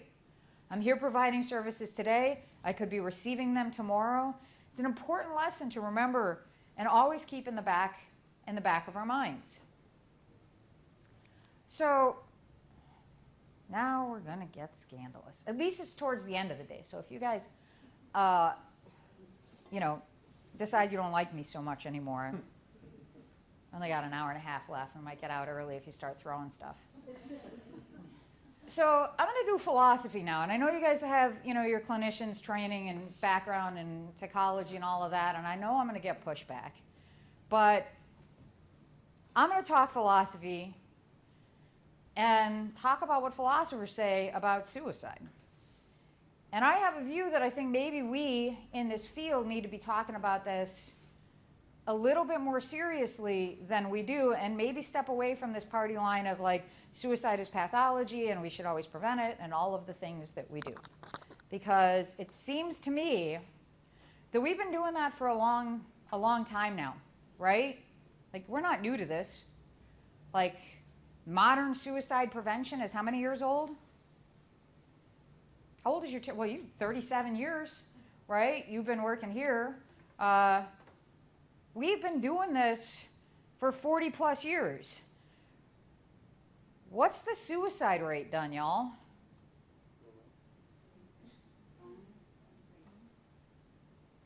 I think we need to have really serious conversations from a leadership perspective about this. Because look, if we gave a vaccination for 40 years and all we saw was COVID go up, we'd be like, maybe that vaccination doesn't work, right?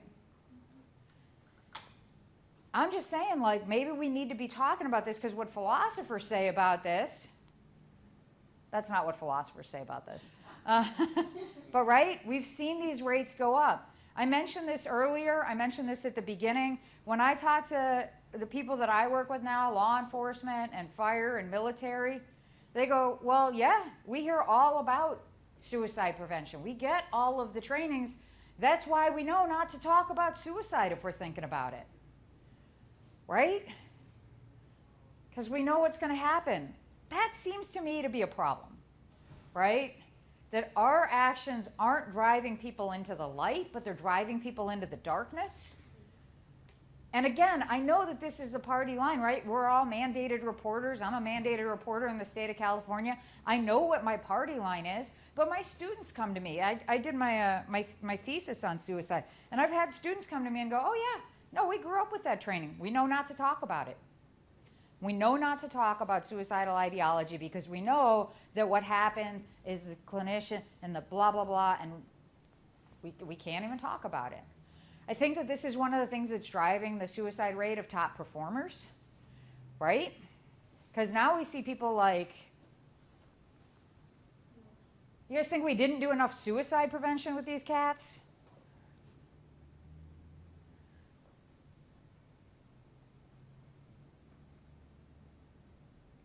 Did they not know who to call? Were the Clients say it now sometimes, like they, you know, they're like, I can't tell you how I feel because you're going to take me to the hospital. right? I want to go to the hospital. Yeah. You know, now we just see these top performer suicides where it's like they know what happens when they start talking about suicide, right? Not a stranger to me. It's a sad, sad situation, but I think that we, And we should be driving this. We should be the ones having these conversations and going, how do we change our language around this? Because the language we're using is not working, right? You know, the suicide hotline, how many people have seen on social media from people that you know? Like, they post the 800 number. Oh, if you're thinking about suicide, call this number. Somebody you know, you're like, here's the number, go call somebody who cares. Right? If I'm thinking about killing myself, which I have, I don't want to call an 800 number. I certainly never reached out to all y'all because I was the subject matter expert, right? I knew what was going to happen. And none of that was going to make my life any better, I thought.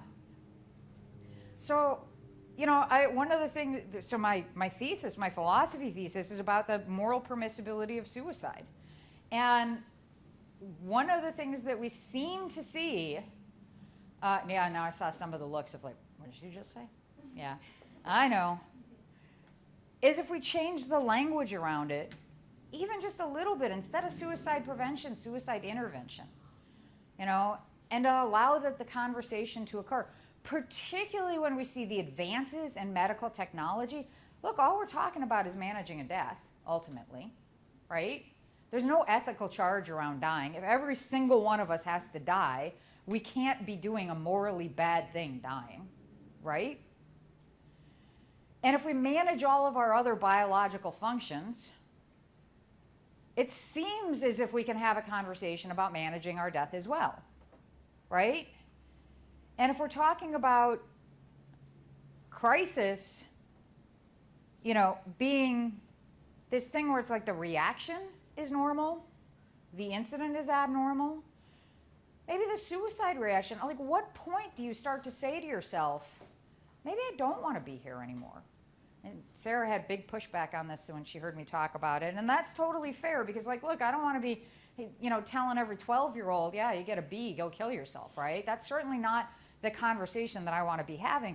But when we're empowering people to go into warfare to take other people's lives, it certainly seems that we should be able to have a comfortable conversation with those people and their own lives without us immediately going, well, you know, 5150 now. Yeah? You guys have thoughts on this, or are you all just like, get the hook, get her out of here? So, in other words, I'm going to say an example and I want to see if it tracks. So, I had a client that her boyfriend, her boyfriend, he had cancer, he was dying from it, he was tired of suffering, so he attempted to commit suicide. Mm-hmm. But he didn't kill him, and he was life-flighted, and they did life-saving measures, and he was never the same because he had caused brain damage, but he was alive. And my response to that was, and I mean it's also controversial, but it's like he wanted to die, and now he's suffering. You know, at what point do we allow people to just, and it's not every case. Right. It's not a like black and white thing, but in a situation where it's like, yeah, I mean, why should we go in and save somebody that, in that situation, like he obviously wanted to die, so, is that? Yeah, no, that's absolutely what I'm talking about. You know, one of the things that I like to say now is I've been pathologically suicidal, and now I'm philosophically suicidal, which, like, as a philosopher, I think I have a right to manage my own death. I believe in autonomy. I believe in personal autonomy, and I don't think that I ought to be kept here at the party longer than I want to be at the party, right? But that also means that, you know, just because I hit a rough patch, that doesn't mean that I run into the bedroom and shoot myself in the head, like we've been on those calls, right? I know how to settle this argument. Have you guys been on that I know how to settle this argument call? Yeah. No, you don't. That was dumb. Like, that's a dumb suicide. I'm perfectly comfortable saying, oh, you didn't pass your driver's education exam? That's a dumb suicide. But if we change the conversation where we get more comfortable talking about what are the the necessary and sufficient conditions where I say, I'm ready to die now, I'm going to manage my death, as opposed to, just the conversation is immediately like, nope, we're not having that conversation. We know what that means. Are you guys familiar with I just drew a blank. The Cerritos air disaster in California? Probably before most of our time in crisis response. It was in the early 80s, and it a Piper Cub, I think it was, clipped I should know these details better, but the important part, I know, clipped a commercial airliner, and the commercial airliner went down into Cerritos, California, which is a residential neighborhood, and there was a woman, it was Sunday, woman at home. She was going to make breakfast for her family, her husband and her daughters, and she said, I don't have any breakfast meat. And she went to the store, and a plane landed on her house and killed her family. And it was written about, the chaplain was comforting her and all of that. I don't know, y'all. You go for sausage meat at the grocery store and come home to find your spouse, your children, your home gone. I'm not saying that, we should facilitate that, but who am I to say that woman should be kept here, right? If she is that grief-stricken and has lost everything, isn't our driving force to prevent suffering, right? How long should somebody suffer with catastrophic losses? Yeah, no, but even this conversation, I think we need to be having a lot more of. Where do we think the lines are where we start saying, actually, maybe that is a reasonable choice? I did my thesis on suicide, and one of the things that I focused on were the jumpers on 9/11. And I can't imagine casting any kind of moral aspersions on somebody who chose to exit that building, right? And they knew that they were going to die. This is how pathologized suicide is in our culture, how much we don't have the conversation. I could not access directly through the 9/11 Foundation and the 9/11 Museum a lot of the first-person accounts, because they make you talk about questionable research methodology. You have to sign a form that says anything that you publish will be reviewed and edited by the museum before you can publish.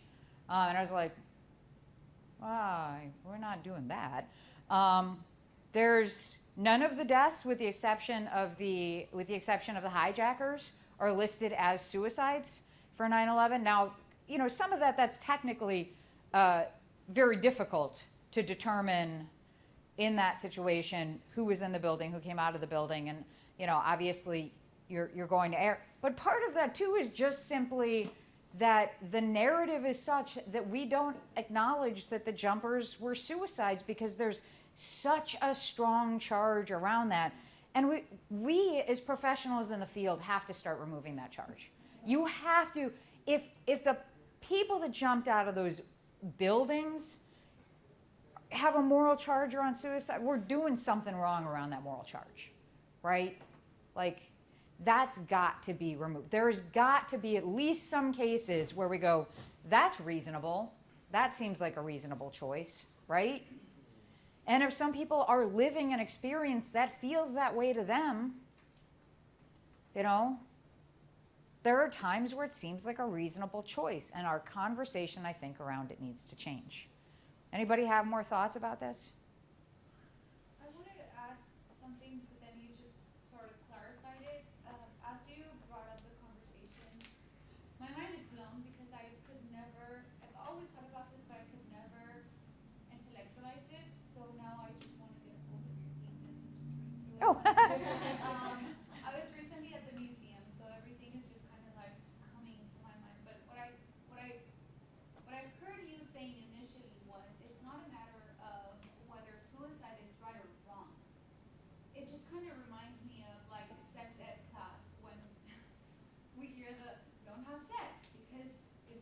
Yeah, actually, right. It's just, Don't do it, you'll die. Right, but yeah, I mean, like, that's actually a great analogy. How long did we just do celibacy training with kids, and then we were like, oh, there's so many kids that are pregnant. That didn't work. So I initially, like, it just came to my mind. I heard you saying it's about changing the language and changing the narrative so we can be more open to all the grays that lie in between the white and the black that we just can't prove it as right or wrong. It's just having that open conversation to realize there are some instances where it's reasonable. Mm. And even more, I can empathize with that. And I'm not going to put, I just recently heard someone, my mind is just like trying to make sense of it because I was just in a conversation 2 days ago when there's a doctor in my family and he said if I ever am sick and if I can't talk, don't have me hooked up into a machine. Just let me die. And so his wife goes, no, I'm not going to do that because then I'm going to be a sinner. And he goes, I'm still going to die. And he copes with humor, and so, or through humor. And so she says then, I won't kill myself because then I'll be playing God. And I don't want to do that because that's a sin. And I didn't advocate, I didn't say anything, I was just listening. But now I'm thinking, we judge ourselves and other people a lot through suicide. And you said something important. Suicide prevention is now just not making sense to me. I like that word, suicide intervention. So just want to thank you for putting that up in my mind. Oh, sure. I'm glad some of this is resonating. You know, I mean, even just, you know, again, just to repeat that, if somebody's suicidal, like nobody's like, I'm suicidal and I don't want to commit suicide, right? You're P and not P. That doesn't make sense. You're suicidal because you want to kill yourself. You might not be 1,000% wanting to kill yourself, but if this is a desire, like, look, I'm not going to go to an ice cream prevention shop, y'all, if I want ice cream, right? So even just changing the terminology between, here's what's going to happen if you say you want to kill yourself. We're going to stop you from doing it. That's what's going to happen. And then it becomes this contentious relationship as opposed to an intervention model where it's like, maybe you're justified. You know, I don't know. Let's talk it out. You know, you mentioned things will get better. One of the things that I talk about in my thesis is climbing Mount Everest. I don't want to climb Mount Everest. I don't care. You could absolutely convince me that the view from the top of Mount Everest is the most perfect, amazing, fantastic view ever, and it's worth all the labor. And I look at what it looks like to climb Mount Everest. I'm like, I'm not doing that. I'm just not. You know, how much suffering does somebody have to go through for the promise of maybe it gets better, right? So I know that's a line that we use a lot, but you know what your clients are thinking is that's one of the things. So, right? I think a lot of times it's all the way that things have been in the traditional sense of like that faith and understanding that life should be preserved, and it's kind of difficult to get around that. And I wouldn't want to be on a committee to be like, no, it's a reasonable suicide. It's more so it's easier to be like that metaphysical judge that's like, no, don't do it at all, and then, but it is something to consider. I mean, how do we nominate who is supposed to be like, okay, yeah, this is worthy, and yeah, it's not easy. But I think it goes back to it's not our decision. Right. Yeah. But it is, I mean, it is I want the worth. chance to talk through Right. this with somebody, and if I don't get the chance to talk through it with them, then it doesn't matter anyway. Mm-hmm. If they're not going to talk to me about it, and they're just going to kill themselves. Exactly. I'm in hell. Right. Exactly. Yeah. But if we don't change the language, then our clients are feeling judged, and so then we're Exactly. missing the opportunity to intervene because there's no way but suicide is wrong, and so. Yeah, I really like your analogy about celibacy. I don't think I go Mm-hmm. I go around helping to prevent suicide to preserve the life of the individual. Mm-hmm. Now, you know, honestly, I don't know if I'd ever be in a place where it's like, okay, that's what you want to do. Like, we talked about this for, 6 months and it's not getting any better, so Mm-hmm. it's your choice. I don't know if I could ever go there. Only because, I mean, we also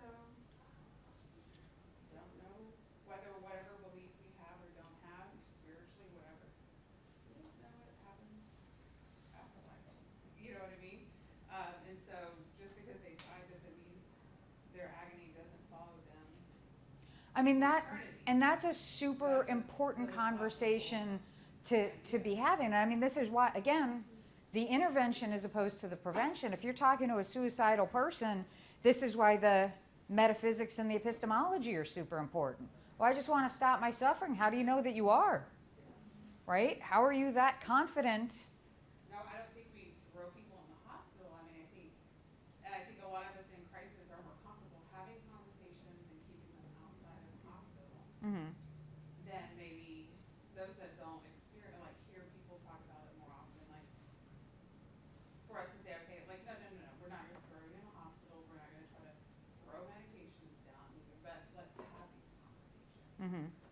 Get to the root of it, get to the core beliefs of who they are, what they value, what their life experiences are, and then determine in those conversations, do things change? Because there are individuals too who try to complete suicide, and they survive, and they say, you know what, in the moment, I knew I didn't want to do it, Mm-hmm. but I didn't know what else to do.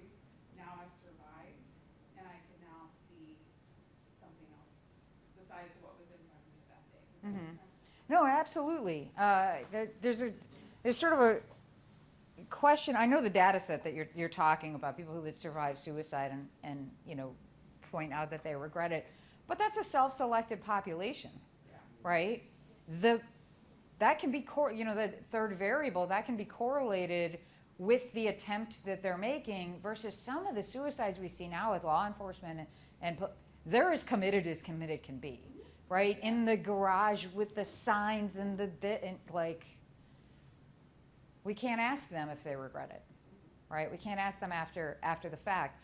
But a part of my point here is to change the language around this so we can prevent more suicides, so people can talk about it, so they can reach out. I tell you what, you try to Google suicide and immediately it's like, if you need help, reach out, stop. I've tried to have with your friend AI. I think I have a good rapport with Bard. And then I try to start kicking that stone with Bard a little bit, like, hey, what would you say what do you think about death and suicide? And I get this from the AI, I'm not talking, I reach out, I cannot discuss this, I am just a large language model, mayday, mayday. My computer starts smoking.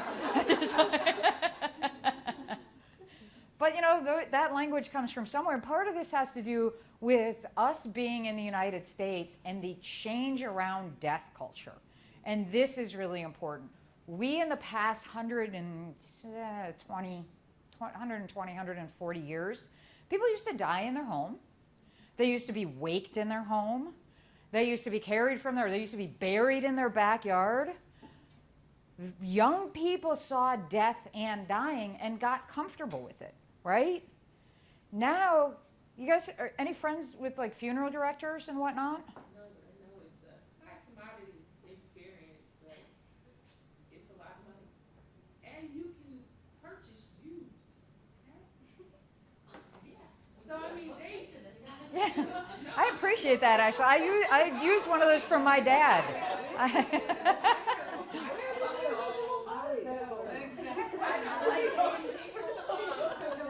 when people want their family members to be like a mule, but then they go cremation, you can purchase that used casket. Mhm. But either way, like I tell my family all the time, I don't know why we're around these people's bodies like that is not the natural way.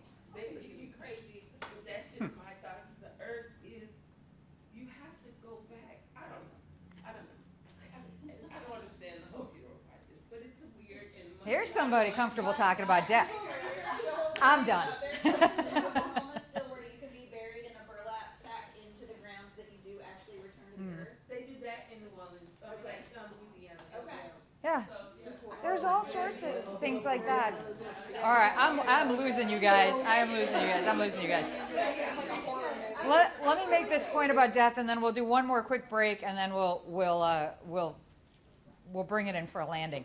But the thing about death culture, the reason that I brought up funeral directors, is if you talk to a funeral director today, they will have adult humans call and say, what am I supposed to do? I'm supposed to go to this wake. I'm supposed to go to this funeral. I've never been. I don't know. Because we are sheltering our kids. We're sheltering. People, grandma and grandpa go to the hospital, never to return. Oh, we can't have the kids at the wake. It's an absolute for every single one of us. We cannot avoid death. Right. And we are getting spookier and spookier about it in this country. And we're seeing pathology develop around it. I remember, being Ukrainian, I remember just being as little as possible and going to the wakes and going to the funerals, because that's what you ought to do in that culture. And so it never occurred to me to be weird around. That helps with the natural grieving process, and if you don't have that, then you get stuck and all kinds of bad things happen. Right. So part of the discussion around suicide is also the discussion around death and getting people more comfortable with their death. I know people who are just like, I'm just not going to die. I bet you are. I know there's a lot of technology advancing. You might get a little chip in your brain and download it. I don't know. But I bet you are going to die. That is my bet. And so, to be comfortable with this and our language around it and how we're preparing for our own deaths and for the deaths of our loved ones just is a natural transition to, well, here are the conditions in which I don't think I would want to continue to persist in life. Yeah? Does that make sense? And to naturalize this language. Look, I don't want anybody walking out of here being like, yeah, she's the pro-suicide one.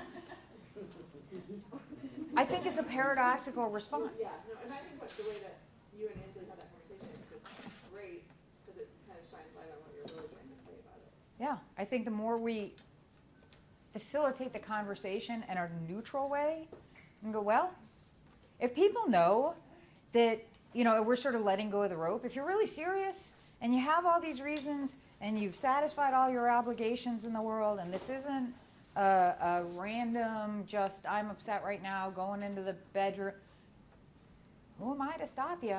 I think that stops more people than, oh no, don't do that. Yeah, I honestly, maybe that's the easiest way to say it. The more we sort of facilitate a conversation where it's, who am I to stop you? The more I think we can actually stop people. It seems to, Europe is changing. Some of the countries in Europe are changing this way, and it seems like it takes the rates down. So, all right. St. Anthony, watching over this conversation. He would approve, I'm certain. So the rest of this, Sarah and I were talking, and I don't know, I'm just going to kind of gauge y'all's reaction. We only got 45 minutes left, so some slides I might look at you guys and be like, no, we're not going to do this one, because this is sort of getting a little bit more into, the nuts and bolts of this stuff, and it might not be as applicable, so I want to use your time wisely. But I do want to recommend David Hume, who talked about this. Very short homework assignment, the sort of philosopher who started talking about this stuff. Philosophers have talked about this for a long time. It's, do I have a right to take my own life? And Hume is a good place to start, where he starts considering, like, if I'm no longer of use and I'm no longer in the community, and what about this and what about that? Maybe these are considerations to have. So we've talked about expertise already. And I'm not sure, do you guys want to talk about evaluating team structures? Because I think I might have more. Oh, whoops. You're like, what? Yeah. Did I miss anything? It's getting late in the day. I think I covered all of that stuff. Yeah, all right.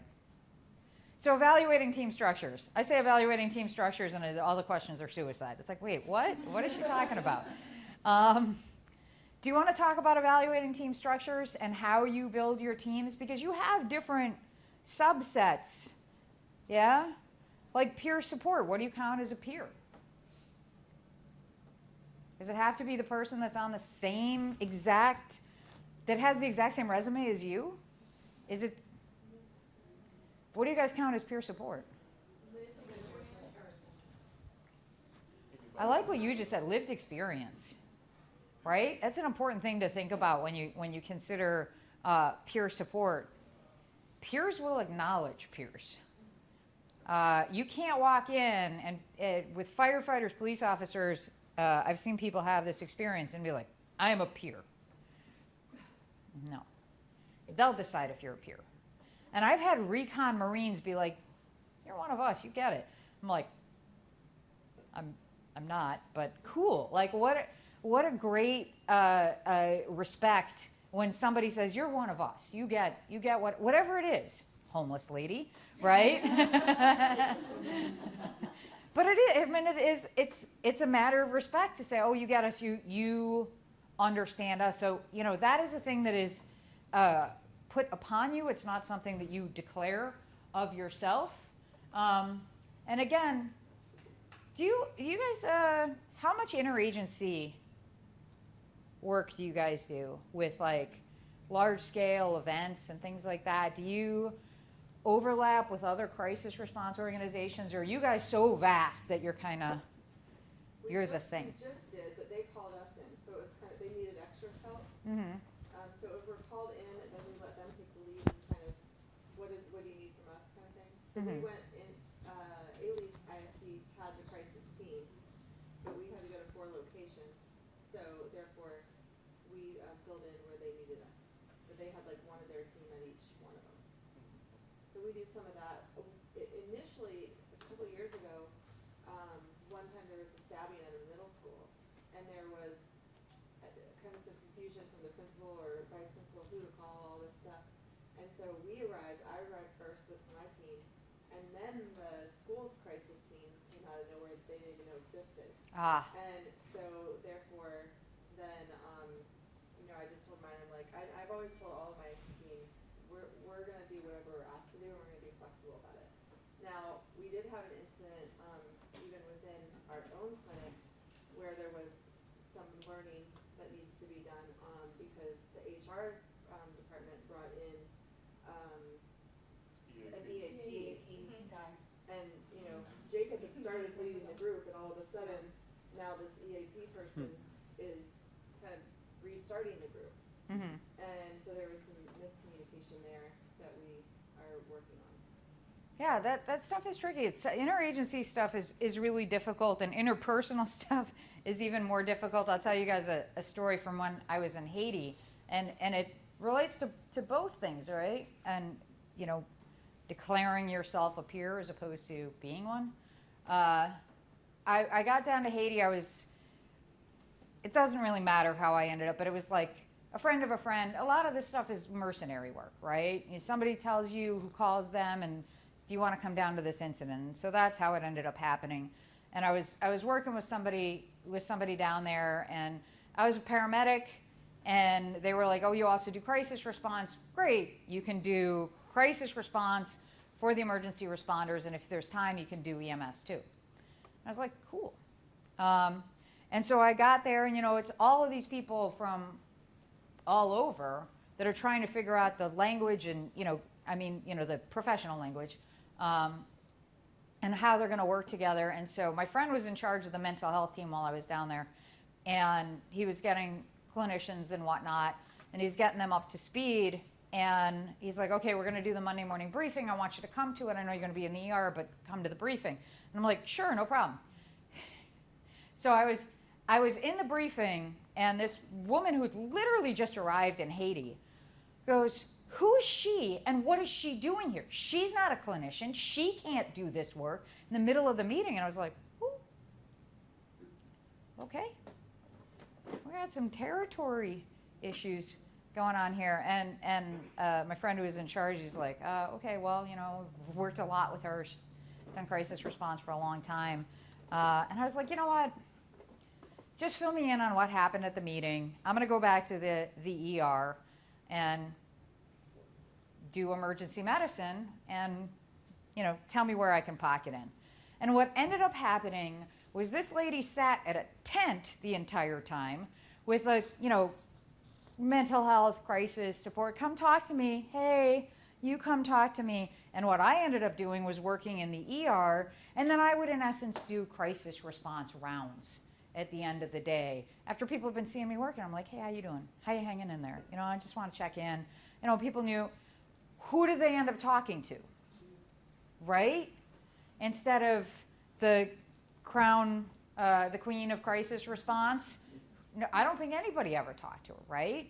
So to be conscientious about that kind of thing, and whether it's being recognized as a peer, or somebody saying no, you're not a peer, but also not having your ego, your ego hurt. That's the thing, right? We detach ourselves from ourselves, right? Our ego just has to stay out of this. So speaking of keeping our ego out of this, when it comes to recruiting, and how to evaluate people to do this kind of work, there's all sorts of backdoor ways that I strongly encourage you all to use as you recruit people for your team. You have a huge organization. You have people moving throughout the organization, right? And some people are more cut out for some things than others. One of the things that Microsoft does when you go to apply for, it's an all-day, 8-hour, various testing things, and then there's lunch. And they take sandwich orders. And then they go and screw up the sandwich orders royally. And they come in and, oh, there's the sandwiches. And the person who's like, what is this? I ordered turkey and Swiss. Where's the turkey? And they're not getting the job at Microsoft. What they're looking for is the person who goes, all right, you need something without cheese. Are you okay with ham? Okay, here's ham. Oh, you can't do ham. Look, you mind if I touch your sandwich? I'm going to reconstruct this. That's the person that they're looking for. I used to do casting in Hollywood, and before I did casting, I was cast, but I still have representation, and my commercial representation is pretty much one of the top agents in the industry. And the reason that I got cast was, at the time their office was in Beverly Hills, and I'd drive in and park, and this guy parks like 2 cars down, and we start walking. And if you've never been to any of these, they're the crazy, it's like the parking structure's here, and you go down, and you got to go across, and then there's a lobby, and you go here, and it's like it's an experience to just find your way to the office, yeah. So I'm doing this, and the entire time I'm like with this guy, and I'm kind of trying to be friendly and nice, cracking a joke. Oh, are you following me? What's going on? Whatever. I don't know what I was saying. And sure enough, like we keep going. It's like, oh, you're elevated. Oh, the 14th floor. Oh, okay. Turns out he's a partner at the agency. And as I go to do my audition with the people that I was actually auditioning with, he comes in and he goes, oh, we want to sign her. She's great. And that was it. Because what happens with actors, and I've been on the other end where I've been casting, where they come in and they're super friendly and nice, and they're assholes in the lobby, and they're jerks to everybody, and we were always on point. What's this? Ellen DeGeneres. Everybody just found out Ellen DeGeneres was terrible. Yeah, I've heard, I don't know. I don't know. It certainly sounds like there's some not great stories coming out of her camp, right? But obviously the presence on TV seems right. like, she's the nicest person in the whole wide world. Right. But there's ways to do this in crisis response, right? If you're out to lunch with somebody, are they being friendly and nice to the wait staff? Right? Are they mean when they're sloppy drunk? Are they fun like me? Right?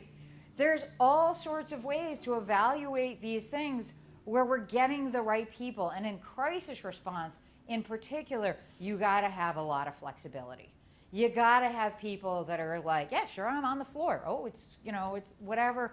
I'm getting shot at. Well, maybe don't get shot at, but yeah, I try to. I've been held at gunpoint, so that was in Haiti, but yeah, it's best not to get shot at.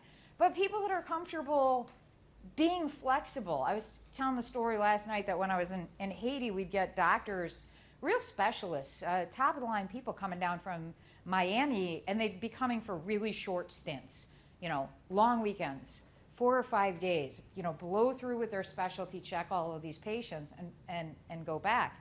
But they'd come in and they'd go to assess a patient and they'd say, I need this tool. I need a portable ultrasound. I need this, I need that. And it's like, we don't have that. And then that was it. But I need that. I have to have that thing. And it's like, we're doing field medicine. Figure out something else. And that's you guys all the time, right? People that need to be able to adapt, improvise, and overcome, as opposed to, no, my pencils line up here on my desk and my pens line up there. Might be great psychiatrist or whatever, but maybe not great for this kind of work, yeah? This is, you can send this around, this link. It opens up to all of these questions of ways to measure empathy. And some of them are not what you would think.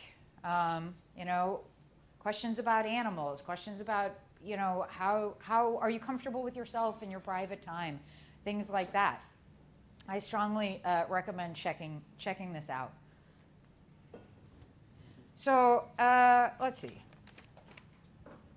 How often do you guys train? Like as members of the resiliency team or as Harris Center employees? All the time. All the time. Yeah? Yeah. Good. When you do training, do you do the Tiger Woods kind of training? Oh, doing the hard stuff? Yeah. Sometimes. In a small group can always be different. Do you guys ever utilize local actors or high school drama, college drama, community college drama? Those people want to stretch their chops. I really strongly recommend get people to come in and emote, be combative, do the things, watch how somebody responds in a place where it's safe to do that kind of training, safe to screw up. Somebody who's saying horrible things about you or your crew or whatever. They do that in CERT. Sorry, I can't. At the academy, they do have actors come in, and sometimes the clinicians are there, and they do role plays on how to de-escalate individuals in a mental health crisis, and the actors play a part in that. Yeah, actors are happy to go off the rails for you. Absolutely happy to go off the rails. And with a large scale incident or something like that, to be able to train with the difficult stuff. I used to, there were people on my fire department when we had our trainings that would be like, oh, we're supposed to do a ladder drill. You throw ladders and go on roofs and stuff like that. But it's raining, and so I don't think we should be throwing ladders. I'm like, do we not throw ladders in the rain? Yeah, ooh, it's wet out. It's like it shouldn't be balmy weather for us to be training on that stuff. And for crisis response, we should be thinking the same thing. Train on the difficult one.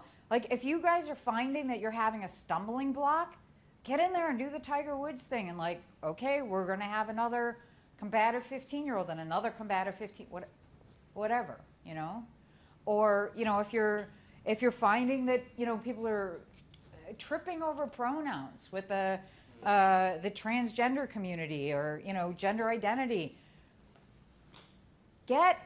focus on that, do that and be like, oh, how do we spool up on this particular thing where it seems like we're having a weakness there. Yeah, this is one that I find really, really interesting. You guys remember Grumpy Cat? Oh, Grumpy Cat's no longer with us. Oh, did I break news? I'm sorry. I should have done that much more.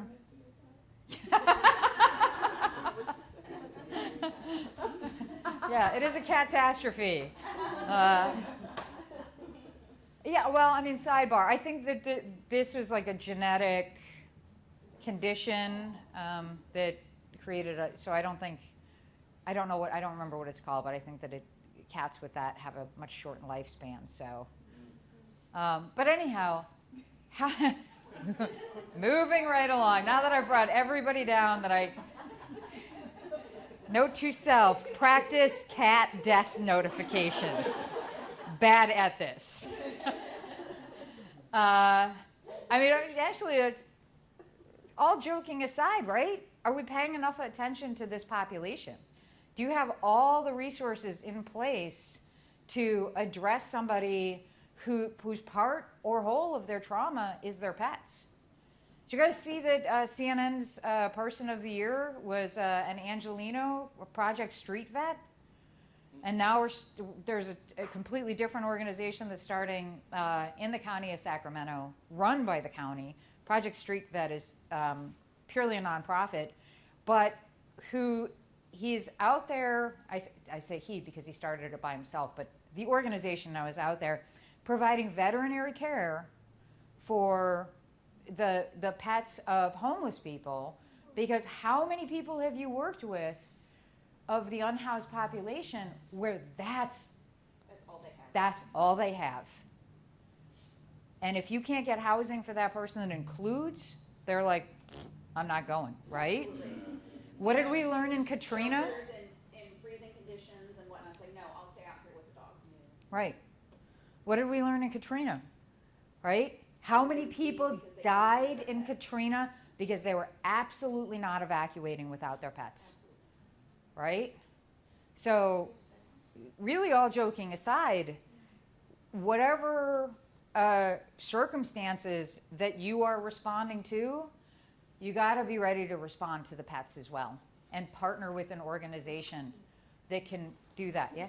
That's an issue that we run into sometimes when we go out to a client's home and they need to be hospitalized and they want to be hospitalized, but they don't have anyone in Houston or surrounding area, because maybe they're new here or they just don't have anybody that can take their pet, and they will not give them up to a shelter. And so I can't tell you, I think I spent an entire shift one time just making phone calls trying to find anywhere that would hold on to an animal just until they were out of the hospital, and I could not find anything.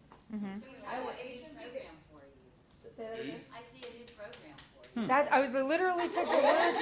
I mean, all joking aside, because we're going to talk about leadership. Be the leader that starts the program. Not at my house. I have a one-eyed cat that would kill everybody. We had the agency that came and met with us regarding veterans animals when they would get admitted into the VA psych ward, and that they did fosters for veterans animals, because I almost signed up for it, and then I ended up getting my own dog, and now I can't take a foster, but yeah, somewhere, but I still have that information. So I mean, but they this- would know how to start that. This is the. Send it to us, please. Send it to Sarah, so that because that's happened a handful of times where they will not leave, and Absolutely we'll start understandable. knocking on neighbors' doors and stuff like that. I mean, just anything that we can figure out, because they want to go to the hospital, but they are not leaving without that animal. So it's been an issue. You know, I wonder if we could get people in our own agency who A would few foster for 2 or 3 days. Well, I mean, that's a project. I mean, here's your Tiger Woods chip shot. You're missing people that you could be of service to because of this specific thing. Get after it, right? You're like, we are not friends anymore. How are you? You're not even in this state. Stop assigning me work. I haven't even finished my chart on. All right, that's a good sidebar. I'm glad we talked about that in Grumpy Cat. But one of the things that I really want to touch on is these cultures of empathy within our organization. We are so good at going out there and caring for other people. Are we good at taking care of each other? And that's only a question that all y'all can answer for yourselves, whether your organization takes care of each other. Look, I got donuts and breakfast tacos to seem to suggest that you get some care, right? But I'll tell you, the mayor's crisis response team, there was no follow-up. None. Zero after the Monterey Park shooting. Not a single. I got a little postcard in the mail about 2 months later from the mayor. Thank you for what you did. That's it. Nothing. And how many teams are this way, where we talk about caring about people all the time, and then we don't care for each other? And I don't mean just the follow-up. I mean birthdays, anniversaries, going to family wakes, taking care of each other in all of these ways, showing up. Because if y'all ain't taking care of each other and taking care of yourselves, how are you possibly going out in the world? How are you living your creed if you're not taking care of the people in this room first? Right? Anybody have any horror stories about that? I do. When we started our CERT team, we matched a master level licensed clinician with a law enforcement officer. Well, they went out on a wreck. They went out on a 6-month-old baby in a freezer. They went out on all these horrible scenes that law enforcement went through desensitization training. Our staff hadn't done anything. Mm-hmm. And they started seeing all these horrible things that, they couldn't discuss. But what happened was they all saw it and they all came together, the whole team of clinicians, and supported each other and talked to each other. And if they heard that somebody had been on the scene, they would call them. And I was very proud of how they all took care of each other to get through it, because our agency wasn't going to do anything. There wasn't anybody else. So. Yeah, we got to take care of each other, and it should come from the top. But if it doesn't, you can't just say, well, oh well, right? Yeah. If it's a culture of empathy and you're doing empathy, empathize with each other first, yeah? I, many years ago, I almost took this finger off at a fire, and I was in the ER for a while. I was on shift that night, and obviously I'm not just fighting fires. But a person was covering for me because we'd have backfill for structure fires. And so I was in the ER for a while, and they were like, well, you can't really stitch it together, and you might need surgery, and we're not sure you can keep your finger and all this stuff. But for now, we're just going to pack it and see what happens. Come back. I'm like, cool. That sounds really comforting. And I mean, once the morphine, whatever, lidocaine, all that wore off, like, I was holding my hand up, and it just literally just felt like my hand was on fire. Like, I was just like I was like a torch. And, it's my whole finger's wrapped up, and I walked back into my firehouse, and the person covering for me said, are you going to be able to finish your shift? It was the first thing out of her mouth. Are you going to be able to finish your shift? What do you guys think? Cultures of empathy?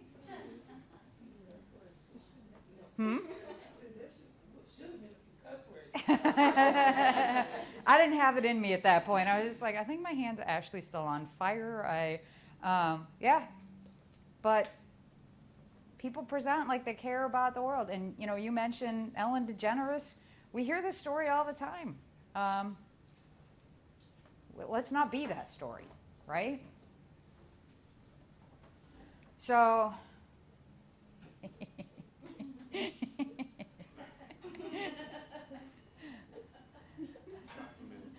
I just get a kick out of that. It's getting late. I'm getting loopy. Make sure you do your follow-ups, right? I don't have to tell you. I think you guys pretty well have a system in place where you're staying on top of the people that you serve. So that is just a funny one. Please don't answer. No, I just want to go home, right? We've actually talked about this sort of sidebars and things like that, having team evaluations. But again, setting your ego aside, and instead of just, these big individual performance evaluations and team evaluations, build a culture where it's okay to go to somebody and say, hey, I see that you were putting a bunch of drinks and food on a pool table, and that's not so cool in this community, yeah? And maybe you didn't know that, right? Maybe red wasn't the best choice, yeah? Build that culture.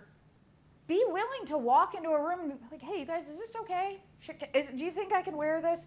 And be open to the criticism, right?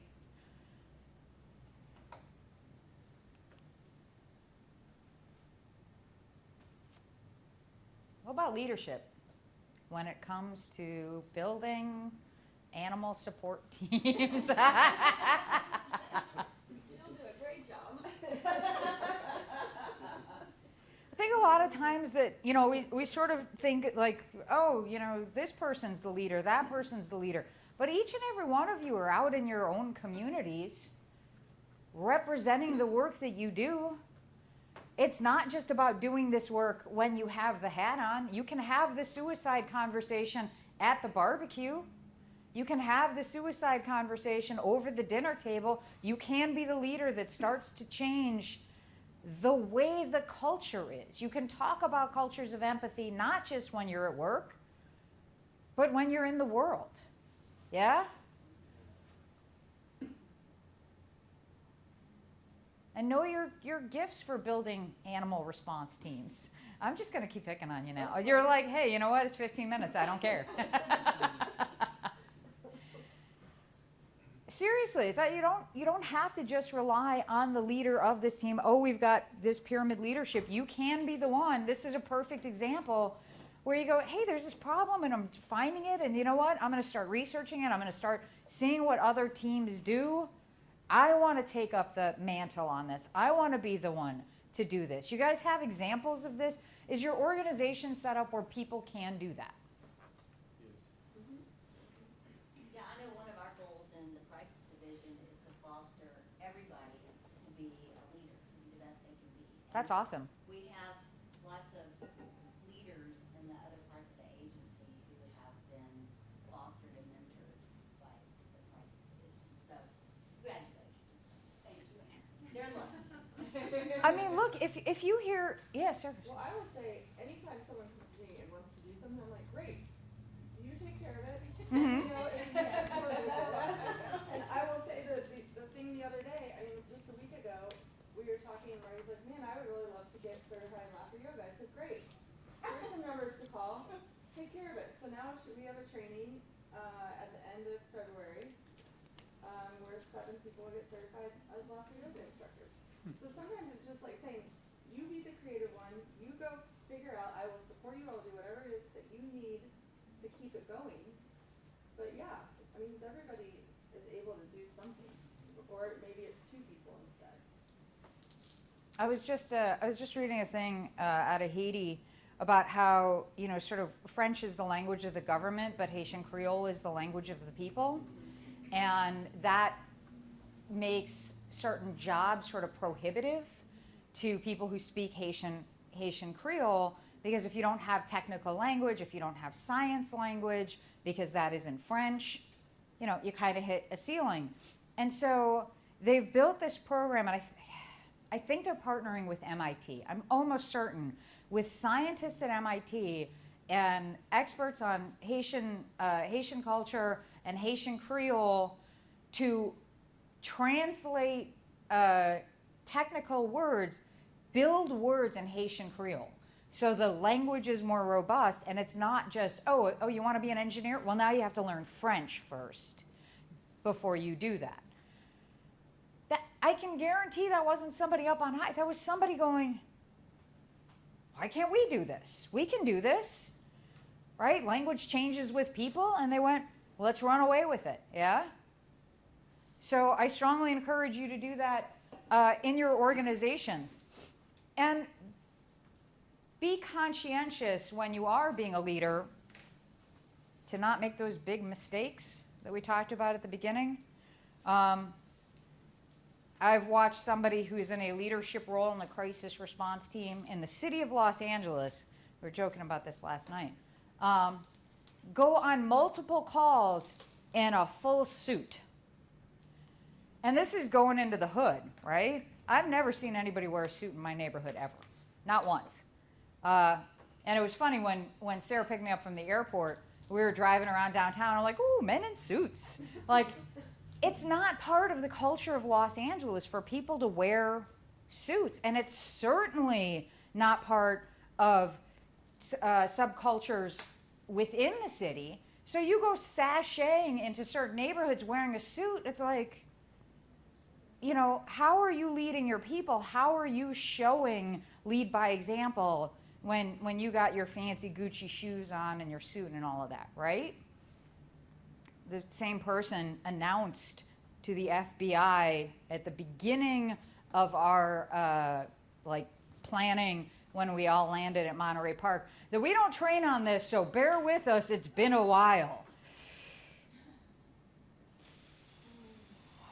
That's not what you say, right? That's not what you say when you're about to go into a mass casualty situation. Sorry, bear with us, we don't know what we're doing.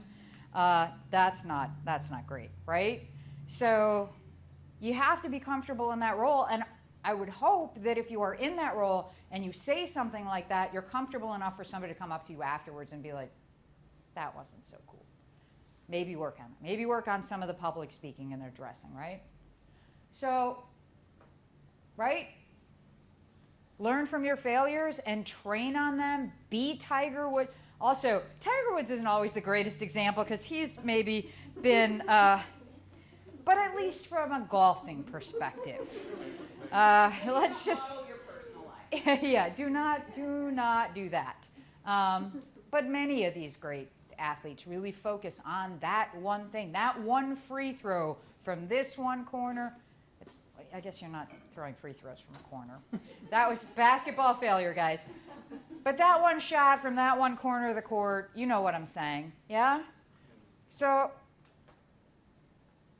we've talked about, how do we assess new members for our team and how do we recruit people? We are at the very end. But, one of the things that we don't want to do, regardless of what part of the organization we're in, you guys are all doing super specialized work. You don't want to do any kind of warm body recruitment where it's just like, hey, this team's got an opening. Anybody want to come, right? Warm body recruitment is what you do for like cleaning up the LA River.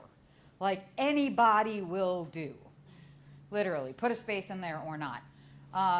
You want to really get targeted recruitment. You know who would be good on this team? You know what skills and abilities we're looking for? This person. Let's look for a person with these skills and abilities. And I don't know if you can do this, but there are a lot of people in the community that are eager to help teams like this that have specialized skills that are willing to give them because they're not capable of doing this kind of work. So I sit on the executive committee for the Pacific Society of Women in Philosophy. And we're rebuilding our website and doing all of this stuff. And everybody was like, breaking news, you guys. Philosophers are not great at building websites. Big surprise. And we're all just sort of the blind leading the blind. I'm like, we're all at universities. Reach out to the student body. Have this be an assignment in a web building class. Target those people. If you need something like that for your organization, don't hesitate to reach out and go, hey, can you donate your services for this particular thing, right? Does that make sense? Concentric circles recruitment is reaching out to the people that you're closest with, and perhaps in the organization, perhaps in other professional organizations, and going, hey, I think you might be good at this, right? But that's because they're sort of standing next to you in a professional sense. So does anybody have any questions or anything that they want to share before I wrap this all up? No? Okay. So I love this quote. I thought a philosopher named Gilles Deleuze said it, and it turns out that it was my friend Dr. Jay Conway who said it, paraphrasing Gilles Deleuze. Philosophy is fighting guerrilla warfare against yourself. And as I've mentioned throughout the day, if philosophy is thinking critically, then crisis response is just empathizing critically. It's being better and really looking inward and figuring out your biases, figuring out your shortcomings, always going out on every single call and going, What could I have done better on that one, right? Fighting guerrilla warfare against yourself. That's what this is really all about. This is what it boils down to. And so I will now share with you the last little piece of my story. So I just kind of said to you guys, like, and then I went and I audited Dr. Kaiser's class and voila, you get this. Well, that's not exactly what happened. So I was sitting in class one day, and should you ever have the privilege to meet the good Dr. Kaiser, he is probably the most elegant, not even probably, he's definitely the most elegant educator I have ever met. It's just like going to the ballet, watching him teach philosophy. So even when he's talking about the same intro stuff that I've heard before, I'm just like mesmerized at how he makes these very difficult arguments much more clear. And so I'm sitting there and I'm like watching this. I'm like, wow, this is just such a great educator. He's so good at this. And I'm just kind of sitting up towards the front. You know, I've already taken these classes. I'm just auditing. And he asked this question, and it's just sort of rhetorical, maybe not rhetorical. I expect kind of a response. I don't remember what the question is, but he's like, blah, blah, blah, blah. And I'm like, and I turn around to look at the kids, and they're all like, and they're like, they are paying no attention. They are totally checked out. And I was like, oh, I'm mad about this, because I'm good at getting mad about stuff, y'all. And I'm sitting there, and, you know, he just kind of keeps going and talking about whatever he was talking about. And I was so annoyed in this situation as I'm trying to find my way back in the world. But I've been already around the world, and I have friends in North Korea and friends in Haiti that would give anything for this moment. And how are these kids just squandering this opportunity in an education that so many people would give so much for, right? And so he lets class out, and I'm like, and I leave, and I go walk into my car, and I'm like, nah, you know what? I'm going to go give him a piece of my mind. How can you waste yourself on these kids, right? Here are these kids in this, by the way. You know, how do you do this? How do you keep teaching kids when they're just, you know, zoned out and they don't care? And I have this whole speech about how great I think he is, and he should be doing this and he should be doing that, right? Working in my head, and I get to our building, and I get up to his office, I'm about to, and I hear him. I hear him talking. And y'all are from here. You can imagine what the good Dr. Kaiser sounds like. You know, he got that Texas accent. It's real low and real calm all the time. Doesn't ever raise his voice, all that, right? And I can't quite make out what he's saying.